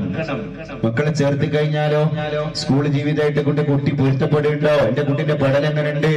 ടീച്ചേഴ്സ് പറഞ്ഞു കൊടുക്കുന്ന കാര്യങ്ങൾ എന്റെ കുട്ടിക്ക് ഫോളോ ചെയ്യാൻ കഴിയുണ്ടോ? ഓരോ പ്രോഗ്രസ് റിപ്പോർട്ടുകളും മാതാവിന്റെ മനസ്സിലെ എഡിറ്റ് ചെയ്യാൻ. ആ റിപ്പോർട്ടുകൾ കഴിഞ്ഞ് അടുത്ത ക്ലാസ്സുകളിലേക്ക് നമ്മുടെ കുട്ടികൾ പോകുമ്പോ ഒരു UP സ്കൂളിൽ ലെവലിലെത്തുമ്പം അങ്ങനെ സമാധാനിക്കാൻ, ഉപ്പങ്ങനെ സമാധാനിക്കാൻ. കാരണം കുറെ കാര്യങ്ങളൊക്കെ എന്റെ കുഞ്ഞിന് സ്വന്തം ചെയ്യാനായല്ലോ. അൽഹംദുലില്ലാ. നമ്മുടെ മക്കൾ ഓടുന്നു, മക്കൾ ചാടുന്നു, നടക്കുന്നു, സ്വന്തമായി കാര്യങ്ങൾ ചെയ്യുന്നു, പ്രാഥമിക കർമ്മങ്ങളടക്കം കൃത്യമായി എല്ലാം കഴിയുന്നു. പക്ഷേ ഇനി എരിറ്റിയിലേക്ക് എണ്ണയൊഴിച്ച പോലെ അടുത്ത ഹൈസ്കൂൾ ലെവലിലേക്ക് നമ്മളെ കുട്ടികൾ കയറുമ്പോ കനല് വീണ്ടും ഉരുകി നീറ്റലായി മാറുകയാണ്. എന്തുകൊണ്ട്? അതങ്ങനെയാണ്. ദുനിയാവിന്റെ സ്ഥിതി അങ്ങനെയാണ്. പിന്നെ കൗമാര പ്രശ്നങ്ങൾ, പിന്നെ നമ്മുടെ കുട്ടികൾക്ക് അഫേഴ്സ്, പിന്നെ നമ്മുടെ കുട്ടികൾ വർണ്ണങ്ങൾ കാണാൻ, പിന്നെ നമ്മുടെ കുട്ടികളെ ഒരുപാട് സോഷ്യൽ മീഡിയയുടെ കളറുകൾ കാണാൻ. എന്തുകൊണ്ട് ഇങ്ങനെ ഫ്രണ്ട്ഷിപ്പായിക്കൂടാ? പഠിക്കാൻ മിടുക്കിയുമായ നമ്മുടെ കുട്ടി വഴിയരികിൽ വെച്ചിട്ട് എവിടെയാണ് പാഠപുസ്തകങ്ങളെ തലാക്ക് ചൊല്ലിയത് എന്ന് നമ്മൾ പോലും തിരിച്ചറിയാതെ പോവാൻ. ഉമ്മയോട് അറ്റാച്ച്മെന്റ് ഉണ്ടായിരുന്ന കുട്ടി, ഉപ്പയോട് കൃത്യമായി കാര്യങ്ങൾ ചോദിച്ചറിഞ്ഞിരുന്ന കുട്ടി വീട്ടിൽ സൈലന്റ് ആവുകയാണ്, പുറത്ത് ടോക്കറ്റീവ് ആവുകയാണ്. പിന്നെ ഫ്രണ്ട്ഷിപ്പിലേക്ക് നമ്മുടെ മക്കൾ ഇങ്ങനെ മെല്ലെ ചേക്കേറുകയാണ്. അവനാണ് ലോകത്തെ അടക്കി ഭരിക്കുന്നത് എന്ന തോന്നൽ അവനെ രൂക്ഷമായ നിലപാടുകളിലേക്ക് ക്ഷണിച്ചു കൊണ്ടുപോവുകയാണ്. അപ്പോഴാണ് അറ്റൻഷൻ സീക്കിംഗ്, മറ്റുള്ളവരുടെ ശ്രദ്ധ ക്ഷണിക്കാൻ വേണ്ടി നമ്മുടെ കുട്ടികൾക്ക് ഉണ്ടാകുന്ന മാനസികമായ ചില വ്യതിയാനങ്ങൾ. ചിലപ്പം ചില കുട്ടികൾ കോക്കസ് ആയി കഴിഞ്ഞാൽ കൂട്ടത്തിൽ കൂടിയ കുക്കീരിയും പമ്പൻ എന്ന് പറഞ്ഞ മാതിരി ബഹളം വെക്കും, അല്ലെങ്കിൽ വേറെ എവിടെയെങ്കിലും പോയി പ്രശ്നം ഉണ്ടാക്കും. ഒരു ബൈക്ക് റേസിംഗ് നടത്തുകയാണെങ്കിൽ ആളുകളുടെ അറ്റൻഷൻ സീക്കിങ്ങിന്റെ ഭാഗമായിട്ട് എനിക്ക് എന്തുകൊണ്ട് ഇങ്ങനെ ഓടിച്ചൂടാ. അതിന്റെ ഇടയിൽ ആരെങ്കിലും ഒന്ന് ഇടയിൽ പെട്ടിട്ട് ഉപദേശിക്കാൻ വേണ്ടി പക്വമതികളായ കാരണന്മാരെ ഇറങ്ങി തിരിച്ചാല് അവര് പറഞ്ഞതിൽ കാര്യം കിട്ടോ എന്ന് മനസ്സിലാക്കാനുള്ള ചേതോഹരമായ ചിന്തക്ക് പകരം അങ്ങനെ പറയാൻ ഓലാര എന്നുള്ള ഒരു ചിന്ത മക്കൾക്കിടയിൽ വീണ്ടും രൂപപ്പെടുന്നു. ഒരു കോക്കസ് സ്വഭാവം നമ്മുടെ കൗമാരക്കാർക്കിടയിൽ വരുന്നു. ഈ കോക്കസ് സ്വഭാവം ടൂർ പോകുന്നിടത്തും എല്ലാത്തിടത്തൊക്കെ ഉണ്ടാകാൻ. മൂന്നാറിലേക്ക് ടൂർ പോയ ഒരു ചെറുപ്പക്കാരനായ കുട്ടി പറഞ്ഞു, SLC പരീക്ഷന്റെ റിസൾട്ട് കഴിഞ്ഞിട്ടാണ് ഞാൻ ടൂർ പോയത്. എന്റെ കൂടെ +2 കുട്ടികളും സീനിയേഴ്സും ഡിഗ്രിക്കാരൊക്കെ ഉണ്ടായിരുന്നു. ഒരു ടെമ്പോ ട്രാവലിലാണ് ഞങ്ങൾ ടൂർ പോകുന്നത്. മൂന്നാറിലെ മലമടക്കുകൾക്ക് മുകളിലെത്തിയപ്പോ നല്ല സൈറ്റ് സീയിങ്ങിന്റെ കാഴ്ച കാണുന്ന ഒരു സ്ഥലത്തെത്തി. അവിടെ എത്തിയപ്പോ ഫോട്ടോഗ്രാഫിക്ക് വേണ്ടി ഞങ്ങൾ നിരന്ന് പോസ് ചെയ്തു. ഫോട്ടോ സെഷൻ അവസാനിച്ചു. ഞങ്ങളുടെ സീനിയേഴ്സ് വന്നിട്ട് ടെമ്പോ ട്രാവലറിന്റെ ടിക്ക് തുറന്നിട്ട് അതിൽ നിന്നൊരു ബോക്സ് എടുക്കുകയാണ്. ആ ബോക്സിന്റെ അകത്ത് മുഴുവൻ ഞങ്ങൾക്ക് വിശ്വസിക്കാനാവാത്ത മദ്യക്കുപ്പികളാണ്. അവര് പറഞ്ഞു, എല്ലാവരും കുടിച്ചിട്ടേ ഇവിടെ നിന്ന് സദസ് പിരിയൂ എന്ന്. 10ാം ക്ലാസ് കഴിഞ്ഞ ഞാൻ പേടിച്ചു പോയി എന്ന അനുഭവം പങ്കുവെച്ച ഈ കുട്ടി പറഞ്ഞു, ഒരു സിഗരറ്റ് പോലും വായിലേക്ക് ചുണ്ടിലേക്ക് വെക്കാത്ത ആളാണ് ഞാൻ. അങ്ങനെ ഒരു ശീലം വീട്ടിൽ നിന്ന് നിന്ന് പഠിക്കാത്ത ആളാണ് ഞാൻ. അതുകൊണ്ട് ഫ്രണ്ട്ഷിപ്പ് ഞാൻ അംഗീകരിക്കാം, ഞാൻ നിങ്ങളെ വഴിപ്പെടാം. പക്ഷെ ഒരു കാര്യമുണ്ട്, നിങ്ങൾ കുടിച്ചോളൂ, അത് മുടക്കാൻ ഞാൻ വരൂല. ദയവ് ചെയ്ത് എന്നെ നിങ്ങൾ കുടിപ്പിക്കരുത്, അത് നിങ്ങൾ പരിഗണിക്കണം. അത് എന്റെ പൊളൈറ്റ്നെസ്സോടുകൂടെയുള്ള റിക്വസ്റ്റ് ആണ്. ഫ്രണ്ട്സ് എന്ത് ചെയ്തു? ഫ്രണ്ട്സ് ആണല്ലോ, അവര് പറഞ്ഞു ഫ്രണ്ട്ഷിപ്പ് ഈസ് ഫ്രണ്ട്ഷിപ്പ്. ഫ്രണ്ട്ഷിപ്പ് എന്നും ഫ്രണ്ട്ഷിപ്പാണ്. എന്നാൽ വീട്ടിൽ പോയി വീട്ടുകാരൊപ്പം കൂടിക്കോ, അല്ലെങ്കിൽ കുടുംബത്തിൽ പോയി കുടുംബക്കാരൊപ്പം കൂടിക്കോ. ടൂറ് പോന്നിട്ടുണ്ടെങ്കിൽ ടൂറിന്റെ എൻജോയ്മെന്റ് മുഴുവൻ തീർന്നിട്ട് ഈ ടൂർ ഇവിടെ അവസാനിക്കുകയുള്ളൂ. അതുകൊണ്ട് ടൂറിന്റെ എൻജോയ്മെന്റിൽ മണ്ണിടാൻ വരുന്നവർക്ക് KSRTC ബസ്സിൽ നാട് പിടിക്കാം. ഞങ്ങളുടെ കൂടെ കൂടേണ്ട ആവശ്യമില്ല. ഈ കുട്ടി പതിയെങ്ങനെ പേടിച്ചു പോയി. നാളെ നേരം പെടുത്താലും നാട്ടിൽ പോയാലും ഇവരെ തന്നെയാണ് എനിക്ക് ഫേസ് ചെയ്യേണ്ടത്. എന്തെങ്കിലും ഒരു പ്രശ്നം ഉണ്ടായാൽ ഇവരോട് തന്നെയാണ് എനിക്ക് അഡ്രസ് ചെയ്യേണ്ടത്. അതുകൊണ്ട് നിർബന്ധത്തിന് വഴങ്ങിയിട്ടൊരു മുറുക്ക് കുടിച്ചു കഴിഞ്ഞാൽ ഇവരെ തെറ്റിക്കേണ്ട ഗതികേട് വരൂലല്ലോ എന്ന് തോന്നി മനസ്സോടുകൂടെ ഇവന്റെ തൊണ്ടക്കുടിയിലേക്ക് ഇവൻ മദ്യത്തിന്റെ 2 മുറുക്ക് ഇറക്കി കൊണ്ടുപോവുകയാണ്. നമ്മളൊക്കെ മനസ്സിലാക്കണം എന്റെ പ്രിയപ്പെട്ടവരെ, ഇത് ആദ്യത്തെ കനലാൻ. പിന്നെ ആ കുട്ടിക്ക് അങ്ങനെ ഒരു പ്രശ്നം ഉണ്ടായിട്ടില്ല. എന്ത്? കുടിക്കണ നേരത്തുള്ള ആങ്സൈറ്റി, ഉത്കണ്ഠ ഉണ്ടായിട്ടില്ല. കാരണം ആദ്യത്തെ കുടി കഴിഞ്ഞല്ലോ. അള്ളാന്റെ ഹബീബ് പറഞ്ഞു, മക്കളെ വിഷയത്തിൽ നിങ്ങൾ ആദ്യം ശ്രദ്ധിക്കേണ്ടത് തീ പന്തത്തെയല്ല, തീ ഗോളത്തെയല്ല, ചെറിയ തീപ്പൊരിയെയാണ്.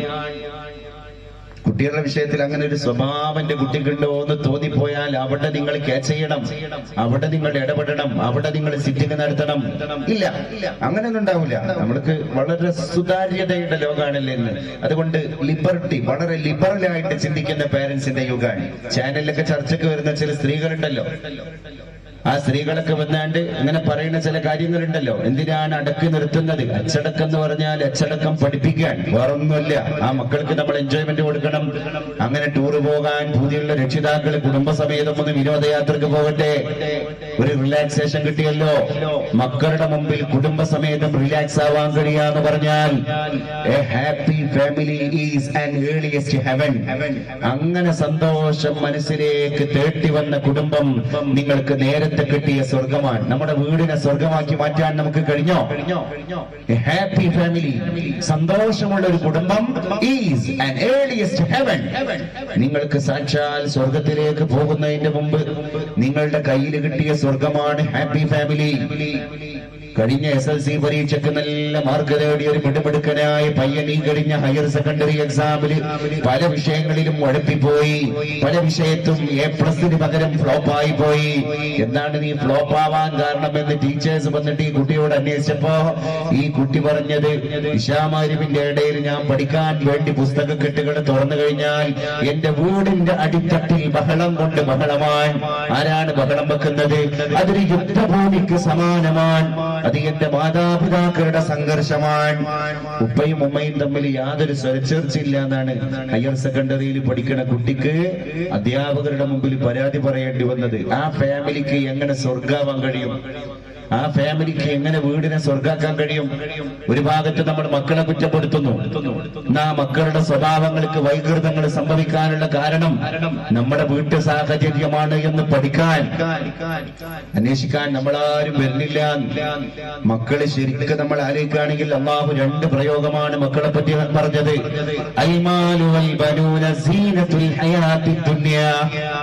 സന്താനവും സമ്പത്തും നമ്മുടെ ഭൗതിക ലോകത്തിന്റെ ബ്യൂട്ടിയാണ്, ഭംഗിയാണ്. സന്താനവും സമ്പത്തും ഭൗതിക ലോകത്തിന്റെ ഭംഗിയാണ്. മറ്റൊരു സ്ഥലത്ത് പറഞ്ഞു, ഇന്നമാ അംവാലിക്കും ഔലാദുക്കും ഫിത്ന. നിങ്ങളുടെ സന്താനവും നിങ്ങൾക്ക് ഫിത്നയാണ്, നിങ്ങളുടെ സമ്പത്തും നിങ്ങൾക്ക് ഫിത്നയാണ്. ഇത് രണ്ടും പത്രദ്വാര അല്ലെങ്കിൽ ചാനലിലൂടെ, ദൃശ്യ ശ്രാവ്യ മീഡിയകളിലൂടെ അല്ലെങ്കിൽ നാട്ടുപ്രദേശത്തിലൂടെ ഓരോ വീട്ടുകാരും ഓരോ കുടുംബക്കാരും അറിയുന്നതും അനുഭവിക്കുന്നതുമായ കാര്യങ്ങളാണ്. മക്കളിലൂടെ ഇങ്ങനെയുള്ള വിഷയങ്ങളൊക്കെ അമേരിക്കയിൽ 18 വയസ്സാകുമ്പോഴേക്കൊരു കുട്ടി 18,000 കൊലപാതക ദൃശ്യങ്ങൾ ലൈവ് ലൈവായിട്ട് ടെലിസ്ക്രീനിലൂടെ കാണുന്നാണ്. അവിടെ എല്ലാം അപ്ഡേറ്റഡ് ആണ്.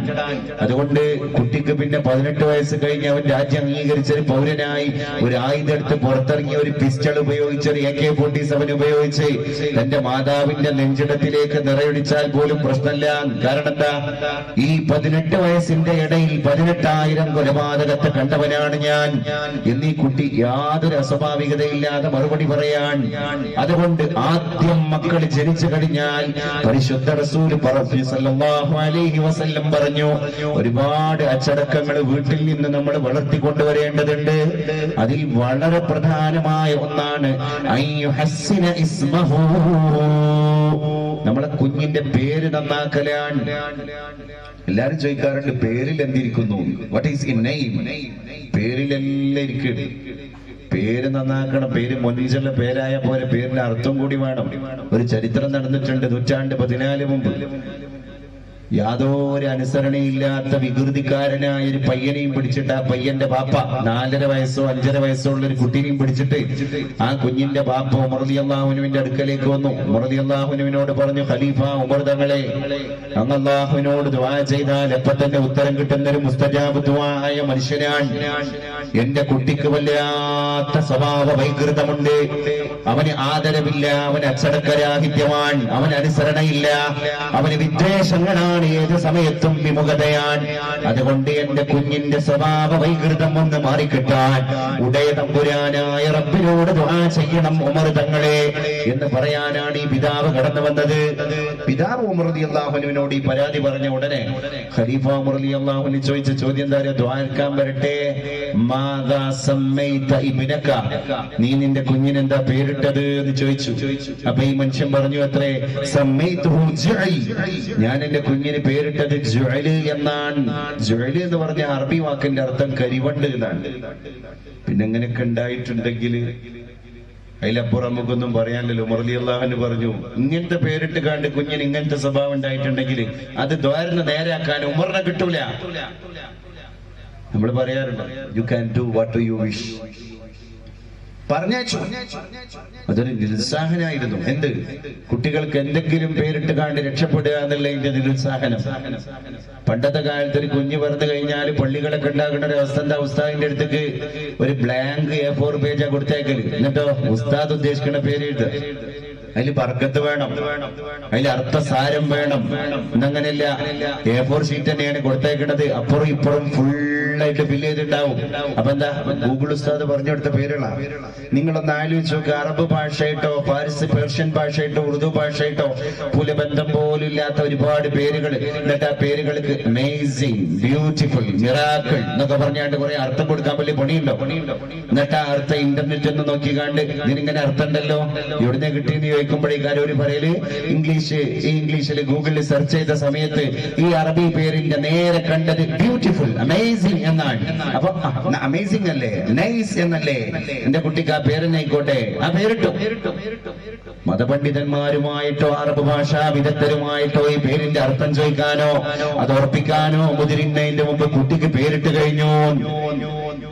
പരിശുദ്ധ റസൂലുള്ളാഹിക്ക് ഒരു ശീലമുണ്ടായിരുന്നു, മക്കളെ കണ്ടാൽ ഉടനെ തന്നെ മക്കളെ പേര് ചോദിക്കും.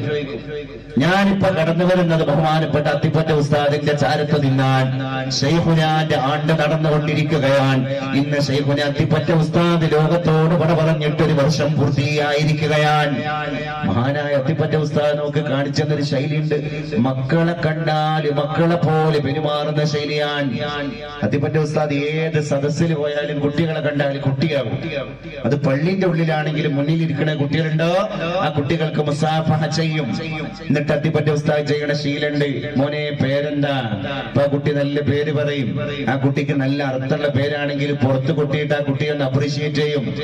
സല്ലല്ലാഹു അലൈഹി വസല്ലം തങ്ങളുടെ രീതി സഹാബ വിശദീകരിക്കുന്നുണ്ട്. മക്കളെ കണ്ടാൽ പരിശുദ്ധ റസൂൽ യുമാസിഹു സുബിയാന സ്വഹാബിഹി, അവിടുത്തെ സഹാബത്തിന്റെ മക്കളെ കാണുമ്പോ ആ മക്കളെ മാറോട് ചേർത്ത് ആ മക്കളോട് മക്കളോട് തമാശ പറയായിരുന്നു. കുട്ടികളെ കാണുമ്പോ തമാശ പങ്കുവെക്കുന്ന മുഹമ്മദ് മുസ്തഫ സല്ലല്ലാഹു അലൈഹി വസല്ലം. നമ്മുടെ മക്കൾ നമുക്ക് കളിക്കാനുള്ള കളിക്കൂട്ടുകാരാണ്. നമ്മുടെ മക്കൾ നമുക്ക് ആസ്വദിക്കാനുള്ള ആസ്വാദ്യക വസ്തുക്കളാണ്. നമ്മുടെ മക്കൾ നമുക്ക് ഗന്ധം പിടിക്കാനുള്ള സുഗന്ധദ്രവ്യങ്ങളാണ്. തങ്ങൾ പ്രയോഗിച്ച പ്രയോഗമാണ് ഇതൊക്കെ. ഹസൻ ഹുസൈൻ ഈ രണ്ട് മക്കളും കണ്ട് നാറ്റി മുട്ടി മുത്തം വെച്ചിട്ട് ഈ മക്കളുടെ കവിൾത്തടത്തിൽ ഇങ്ങനെ ഉമ്മ കൊടുത്തിട്ട് കടന്നു വരുമ്പോ കാണുന്ന രംഗന്താൻ പരിശുദ്ധ റസൂലേ, ഹസനിന്റെയും ഹുസൈന്റെയും കവിളുകള് തക്കാളി പോലെ ചുമന്ന് തൊടുത്തിരിക്കുകയാണ്. വല്ലിപ്പാന്റെ മുത്തം കിട്ടി മക്കളുടെ കവിൾത്തടം ചുമന്ന് തൊടുത്തു പോയിരിക്കുകയാണ്. സഹാബി പറഞ്ഞു പോയി, നബിയേ 10 മക്കളുടെ ഉപ്പയാണ് ഞാൻ. ഉബയ്യ് ഇബ്നു കഅബാണ് സഹാബി. 10 മക്കളുടെ ഉപ്പയാണ് ഞാൻ നബിയേ. അങ്ങ് ഈ മക്കളെ ഉമ്മ വെച്ച പോലെ ഉമ്മ വെക്കാൻ എനിക്ക് സാധ്യമായിട്ടില്ല. ചേർത്ത് നിർത്തേണ്ട ലോകത്ത് നമ്മളൊക്കെ ഫേസ്ബുക്കിന്റെ വാട്സപ്പിന്റെ തിരക്കിന്റെ ഇടയിൽ വാക്ക് മുളക്കാത്ത ചുണ്ടുമായി നമ്മുടെ ചെറിയ മക്കളുണ്ടല്ലോ, 1.5 വയസ്സുള്ള 2 വയസ്സുള്ള 10 മാസമായ 8 മാസമായ കുഞ്ഞുമക്കൾ മാതാവിന്റെ പിതാവിന്റെ കിളിക്കൊഞ്ചൽ പോലെയുള്ള ഒരു കൊഞ്ചലിന് വേണ്ടി കാത്തിരിക്കാറുണ്ട്. ആ കുട്ടികളുടെ ഭാഷ അത് മുഴുവൻ തുറന്നു പറയാൻ പര്യാപ്തമല്ലാത്തത് കൊണ്ട് ഒരു പരാതി പോലെ നമ്മുടെ വീടിന്റെ നാലുകെട്ടില്ല അലയടിക്കാറില്ല. എന്നാൽ അത് കണ്ടറിഞ്ഞിട്ട് കുട്ടികളോട് കൂടെ ഒന്ന് കളിക്കാൻ, കുട്ടികളോട് കൂടെ ഒന്ന് ഇരുന്നൊടുക്കാൻ, കുട്ടികളെ ആനയാവാൻ പറയുമ്പോ മക്കളെ പാപ്പാനാക്കാൻ എത്ര ഉപ്പമാർക്ക് ഇവിടെ നേരം കിട്ടി എന്നുള്ളത് പ്രസക്തമായ ചോദ്യമാണ്. പരിശുദ്ധ റസൂല് വന്നാണ്ട് ഒരു ദിവസം ദഅവത്ത് കഴിഞ്ഞിട്ട് വീട്ടിൽ കയറുവാൻ സല്ലല്ലാഹു അലൈഹി വസല്ലം തങ്ങളുടെ പ്രധാന ശിഷ്യന്മാരിൽ ഒരാളായ സുഫിയാൻ സൗരി തങ്ങൾ കയറി വന്നു. അദ്ദേഹം പറഞ്ഞു, നബി തങ്ങൾ വീട്ടിൽ കയറിയിരിക്കുകയാണ്. അള്ളാഹുവിന്റെ ഹബീബിനോട് സംസാരിക്കാൻ പറ്റിയ അവസരമാണ് ഇത്. അതുകൊണ്ട് നബി തങ്ങൾ വീട്ടിൽ കയറിയപ്പോ അള്ളാന്റെ റസൂൽ ഉറങ്ങാൻ ഉച്ചമയക്കത്തിലേക്ക് വീഴുന്നതിന്റെ മുമ്പ് ഹബീബിനെ പോയി കാണണം, അല്പനേരം കുശലം പറയണം. സുഫിയാൻ സൗരി തങ്ങൾ ഓടുകയാണ് ഇലാ ഹദറത്തി റസൂലില്ലാഹ് സല്ലല്ലാഹു അലൈഹി വസല്ലം.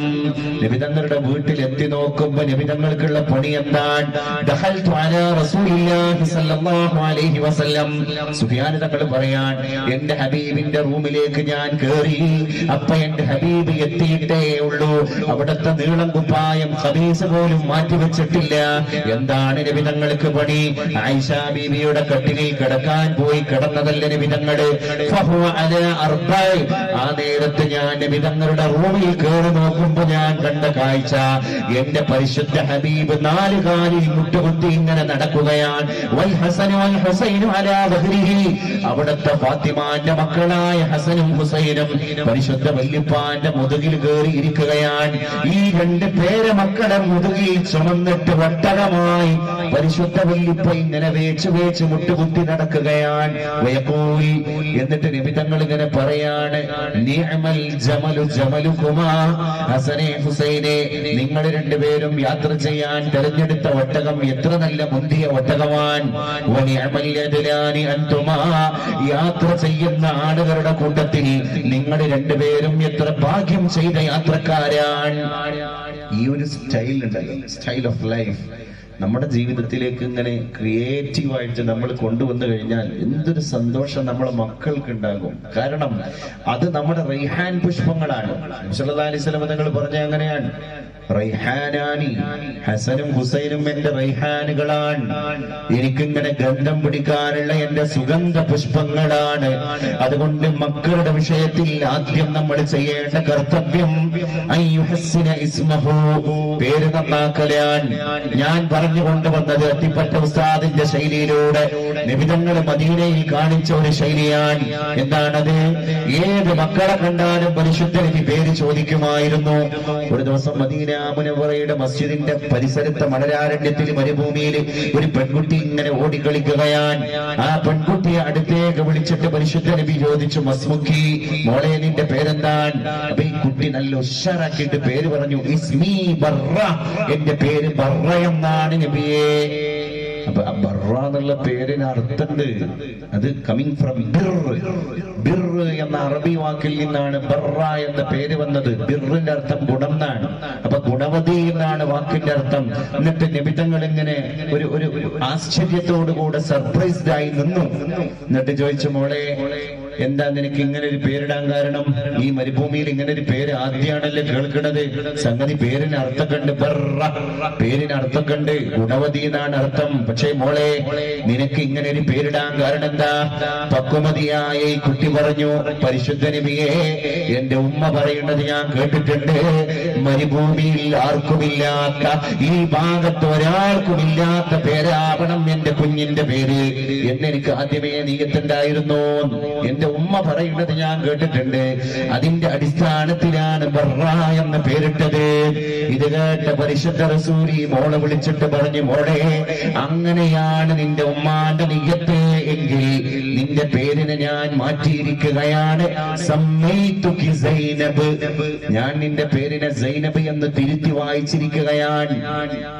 തങ്ങൾ പേര് മാറ്റി കൊടുത്തു. അന്ന് പിന്നെ ആധാറും ഇലക്ഷൻ കാർഡും ഐഡന്റിറ്റി കാർഡൊന്നും ഇല്ലാത്തതുകൊണ്ട് സെക്രട്ടേറിയറ്റ് പഠിക്കൽ ക്യൂ നിൽക്കേണ്ട ആവശ്യമൊന്നുമില്ലായിരുന്നു. കറപ്ഷൻ അപ്പൊ തന്നെ നടന്നു. ഹർജിപ്പുറത്ത് ഉത്തരം കിട്ടി.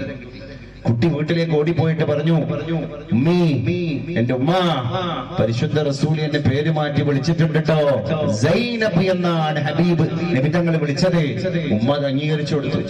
ആ പെൺകുട്ടിയാണ് ചരിത്രം കണ്ട പണ്ഡിതയായ ബീവി സൈനബ് റളിയല്ലാഹു അൻഹാ. പേരിലെന്തിരിക്കുന്നു എന്ന് പറഞ്ഞാണ്ട് നമ്മള് ചില കുട്ടികൾക്കൊക്കെ ഉണ്ടല്ലോ എന്തെങ്കിലും പേരുകളുണ്ട്. അതിന്റെ അർത്ഥം എന്താന്ന് ചോദിച്ചാല് അവർക്കറിയില്ല. കുട്ടിക്കോ ഈ കുട്ടിയാണ് ഇതിന്റെ മുഴുവൻ പാപത്തിന്റെ ശമ്പളം ഭാവിയിൽ വാങ്ങേണ്ടി വരിക. കാരണം എന്താ? ഈ പേരിട്ട ആൾക്കാർ ഓരോ കർത്തവ്യമായിട്ടാണ് പോകും. ഈ കുട്ടി ഭാവിയിൽ ഏതൊക്കെ ഓടുവഴികളിലൂടെ, ഏതൊക്കെ ഓഫീസുകളിലേക്ക്, ഏതൊക്കെ സദസ്സുകളിലേക്ക്, ഏതൊക്കെ സ്ഥലങ്ങളിലേക്ക് പോകേണ്ട ആളാണ്. ഇതിനൊക്കെ ഈ കുട്ടി മറുപടി പറയണ്ടേ. എന്താ അതിന്റെ അർത്ഥം എന്ന് ചോദിച്ചാല് അങ്ങനെ പ്രത്യേകിച്ച് പിടുത്തൊന്നുമില്ല. അത് ഉമ്മിപ്പയാണ് കൂടിയിട്ടതാണെന്ന് പറയേണ്ടി വരൂലേ. ഇതൊരു ഐശ്വര്യമുള്ള പേരാണ്ട് ഇട്ട് കഴിഞ്ഞാൽ കുട്ടിക്ക് അഭിമാനത്തോടെ തല ഉയർത്തി നിൽക്കാം. നമ്മളത് ഉണ്ടാക്കി കൊടുക്കണ്ടേ? ഇല്ലെങ്കിൽ തന്നെ മലയാളികളായ നമ്മുടെ ഒരു സ്വഭാവം എന്ന് പറഞ്ഞാൽ നല്ലൊരു പേര്. എന്റെ നാട്ടിലൊരു ആൽത്താക്ക ഉണ്ടായിരുന്നു. ഞങ്ങളൊക്കെ ചെറുപ്പത്തിൽ ഇങ്ങനെ നടന്നു പോകുമ്പോ ആൽത്താക്കാനെ ഇങ്ങനെ കാണും. നല്ലൊരു പിന്നെ സ്കൈ ബ്ലൂ ഷർട്ട് ഇട്ട് കാണ്ട് തോളിലൊരു മുണ്ടിട്ട് കാണ്ട് ഇങ്ങനെ നടക്കുന്ന ആൽത്താക്കാന്റെ ഓർമ്മയുണ്ട്. അപ്പൊ ചോദിച്ചു, എന്താ ഈ ആൽത്താക്ക എന്ന് പറഞ്ഞ വാക്കിന്റെ അർത്ഥം? അപ്പൊ അയാളെ വാപ്പെട്ടത് അലി പ്ലസ് ഹസൻ, അലി ഹസൻ. അത് അലിയസാക്കാക്കി, അൽസാക്കാക്കി, അൽസാക്കുള്ള പിന്നെ ആൽത്താക്കായി. സുബ്ഹാനല്ലാഹ്, ഇത്രയും നല്ല മുഞ്ചുള്ളൊരു പേര്. അത് മലയാളി കൊണ്ടുപോയി വടക്കാക്കിയതിന്റെ രീതിശാസ്ത്രം ആലോചിക്കുമ്പോഴാണ് നമ്മളെ കുട്ടികൾക്കൊക്കെ പേരിടുന്നിടത്ത് നല്ല ബദ്ധശ്രദ്ധരായിരിക്കണം. നമ്മൾ മക്കൾ ജനിച്ചാൽ ആദ്യത്തെ കർത്തവ്യം പേര് നന്നാക്കലാണ്. പേര് നന്നാക്കലാണ്. അതുകൊണ്ട് നന്നായി അന്വേഷിച്ചിട്ട് തന്നെ പേരിടണം. നമുക്കിപ്പോ എന്താ എത്ര സംവിധാന, മുന്നിക്ക് തിരിഞ്ഞാ പള്ളി, വേക്കൊക്കെ തിരിഞ്ഞാ ദർസ്, ഇപ്പുറത്ത് തിരിഞ്ഞാ അറബി കോളേജ്, അങ്ങോട്ട് തിരിഞ്ഞാ മദ്രസ്. ഇതിന്റെ ഇട്ടാവട്ടങ്ങളിൽ ഇങ്ങനെ കളിക്കുന്നൊരു വിഭാഗമാണല്ലോ മലയാളികളായ മുസ്ലിങ്ങൾ. ലോകത്ത് ഈ ഒരു സിസ്റ്റമുള്ള മുസ്ലിംസ് എവിടെയുള്ളത്? സൗദി അറേബ്യയിലുണ്ടോ? ഇത്രയും സിസ്റ്റമാറ്റിക് ആയിട്ട് ഇസ്ലാമിക് ഇൻസ്റ്റിറ്റ്യൂഷൻസ്, മതപണ്ഡിതന്മാര് മുഴുവൻ ഇവിടെ ബഹുമാനപ്പെട്ട അധ്യക്ഷ പ്രസംഗത്തിൽ ഉസ്താദ് അവർകൾ ഇവിടെ പറഞ്ഞില്ലേ, 70ഓളം ഖിർറീജുകൾ ഓരോ വ്യത്യസ്ത മതകലാലയങ്ങളിൽ നിന്ന് ദർസിൽ വാങ്ങിപ്പോയ ഫാരിഗായ അതത് സ്ഥാപനങ്ങളുടെ ഖിർറീജുകൾ, പ്രൊഡക്റ്റുകൾ. ഇതൊക്കെ നമ്മുടെ നാട്ടിലാണ്. ഒരു മഹല്ലിന്റെ ഉള്ളിലാണ് ഈ കഥ പറഞ്ഞത്, ഒരു രാജ്യത്തല്ല. പണ്ടൊരു നിസ്കാരത്തിന്റെ മസല പഠിക്കാൻ 130 കിലോമീറ്ററുകൾക്ക് അപ്പുറത്ത് പോകണം. സുജൂദിൽ എവിടെയാണ് കാല് വെക്കുന്നത് എന്ന് അറിയുന്ന ഒരാളവിടെ ഉണ്ട് എന്ന് അറിയാൻ. ഇൽമ എവിടെത്തി എന്റെ പ്രിയപ്പെട്ടവരെ? ഇൽമ എവിടെത്തി? ഇന്ന് നമ്മുടെ മൂക്കിന്റെ ചോട്ടിൽ മുഴുവൻ വിജ്ഞാനത്തിന്റെ സകല സംവിധാനങ്ങളുമാണ്. അതുകൊണ്ടാണ് ഞാൻ നേരത്തെ പറഞ്ഞത്, വലത് കൈയിന്റെ ബട്ടൺ വിരലെന്ന മറന്നു കഴിഞ്ഞാൽ മുഴുവൻ വിസ്ഫോടനാത്മകമായ വിജ്ഞാനങ്ങളുടെ ശേഖരങ്ങൾ ഇങ്ങനെ വന്നിട്ട് ക്യൂ നിൽക്കാൻ എല്ലാം നമ്മുടെ മുമ്പിലെത്തി. പക്ഷേ നമ്മുടെ മക്കളുടെ കൽബിലേക്ക് ഖുർആന്റെ വിളിച്ചെത്തിയിട്ടില്ല. നമ്മുടെ സ്മാർട്ട് ഫോണിൽ, നമ്മുടെ പോക്കറ്റിൽ കിടക്കുന്ന സ്മാർട്ട് ഫോണിൽ ആൻഡ്രോയിഡ് ആപ്ലിക്കേഷൻ ഓഫ് മോഡേൺ ഖുർആൻ ഉണ്ട്. അതിന്റെ ഫോൾഡർ ഉണ്ട്. അതിങ്ങനെ ബട്ടൺ അമർത്തി കഴിഞ്ഞാൽ ഖുർആന്റെ പേജ് ഓപ്പൺ ആയത് സ്ക്രോൾ ചെയ്ത് കഴിഞ്ഞാൽ ഏത് സൂറത്താ വേണ്ടത്, എത്രാമത്തെ ആയത്താ വേണ്ടത്, എല്ലാം കൃത്യമായിട്ട് കിട്ടാൻ അത്രയും സാങ്കേതിക തികവുള്ള ലോകത്തിന്റെ മുറ്റത്ത് നമ്മളൊക്കെ ജീവിച്ചുകൊണ്ടിരിക്കുമ്പോ കൽബിൽ ഖുർആൻ ഉണ്ടായ ഒരു സഹാബിനെ നമ്മളെ മക്കൾക്ക് നമ്മൾ പഠിപ്പിച്ചു കൊടുക്കണം. അടുക്കളയിൽ അടുപ്പിങ്ങനെ കത്തുന്ന നേരത്ത് നിലവിളി കെട്ടി നിലവിളിച്ചുകൊണ്ട് ഭയവികുലനായി കരഞ്ഞുപോയ ജാഫർ സാദിക്കുന്ന മരിപ്പറമ്പിലെ ചെറ്റക്കുടിയിലെ കുഞ്ഞുമോനെ നമ്മൾ പഠിപ്പിച്ചു കൊടുക്കണം. മാ അബ്കാകയാ ജാഫർ, എന്തിനാണ് ജാഫറെ നീ കരഞ്ഞുപോയത് എന്ന് മാതാവ് അടുക്കളയിൽ വന്നിട്ട് കുഞ്ഞുമോനോട് ചോദിക്കുമ്പോ ആ കുഞ്ഞുമോന്റെ മറുപടി, ഉമ്മ കഴിഞ്ഞയാഴ്ച ഉറങ്ങാൻ നേരത്ത് അങ്ങ് പറഞ്ഞു തന്ന രാക്കഥ കേട്ടിട്ടാണ്. ആ രാക്കഥ കേട്ടതിന് എന്തിനാണ് ഇപ്പൊ കരയുന്നത്? അത് അടുപ്പ് കത്തുന്നത് കണ്ടിട്ടാണ്. അടുപ്പ് കത്തുന്നത് കാണുമ്പോ എന്തിനാണ് നീ രാക്കഥ ഓർത്തത്? അന്ന് കഴിഞ്ഞയാഴ്ച ഉറങ്ങാൻ നേരത്ത് ഉമ്മ പറഞ്ഞു തന്നത് നരകത്തെ പറ്റിയാണ്. അന്ന് എന്റെ ഉമ്മ ഒരു ആയത്ത് ഓതി തന്നു, നരകത്തിൽ കത്തിക്കപ്പെടുന്ന വിറകുകൾ അത് മനുഷ്യരും കല്ലുകളുമാണ്. അപ്പൊ ഞാൻ ഓർത്തുപോയതാണ്, ഞാനും ഒരു മനുഷ്യപുത്രനാണല്ലോ ഉമ്മ. ഞാൻ തെറ്റ് ചെയ്തവനായിട്ടാണ് മരിച്ചു പോകുന്നത് എങ്കിൽ അടുക്കളയിലെ പാത്രം തിളക്കുന്നത് ചെറിയ തീയിന്റെ ചൂട് കൊണ്ടിട്ടാൻ ഭീമാകാരമായ നരകത്തിലേക്കുള്ള തീയായി എന്റെ ശരീരം കടന്നു പോകുന്നത് ആലോചിച്ചിട്ട് ഞാൻ വിലാപം കൊണ്ടതാണ് എന്ന്. അറേബ്യൻ മണലാരണ്യത്തിന്റെ അടുക്കളയിൽ അടുപ്പ് കത്തിയപ്പോൾ മറുപടി പറഞ്ഞു പോയ കുഞ്ഞുമോനെ ചരിത്രത്തിന്റെ മുമ്പിൽ നമ്മുടെ മക്കൾക്ക് വായിക്കാനുള്ള അവസരം ഉണ്ടാകണം.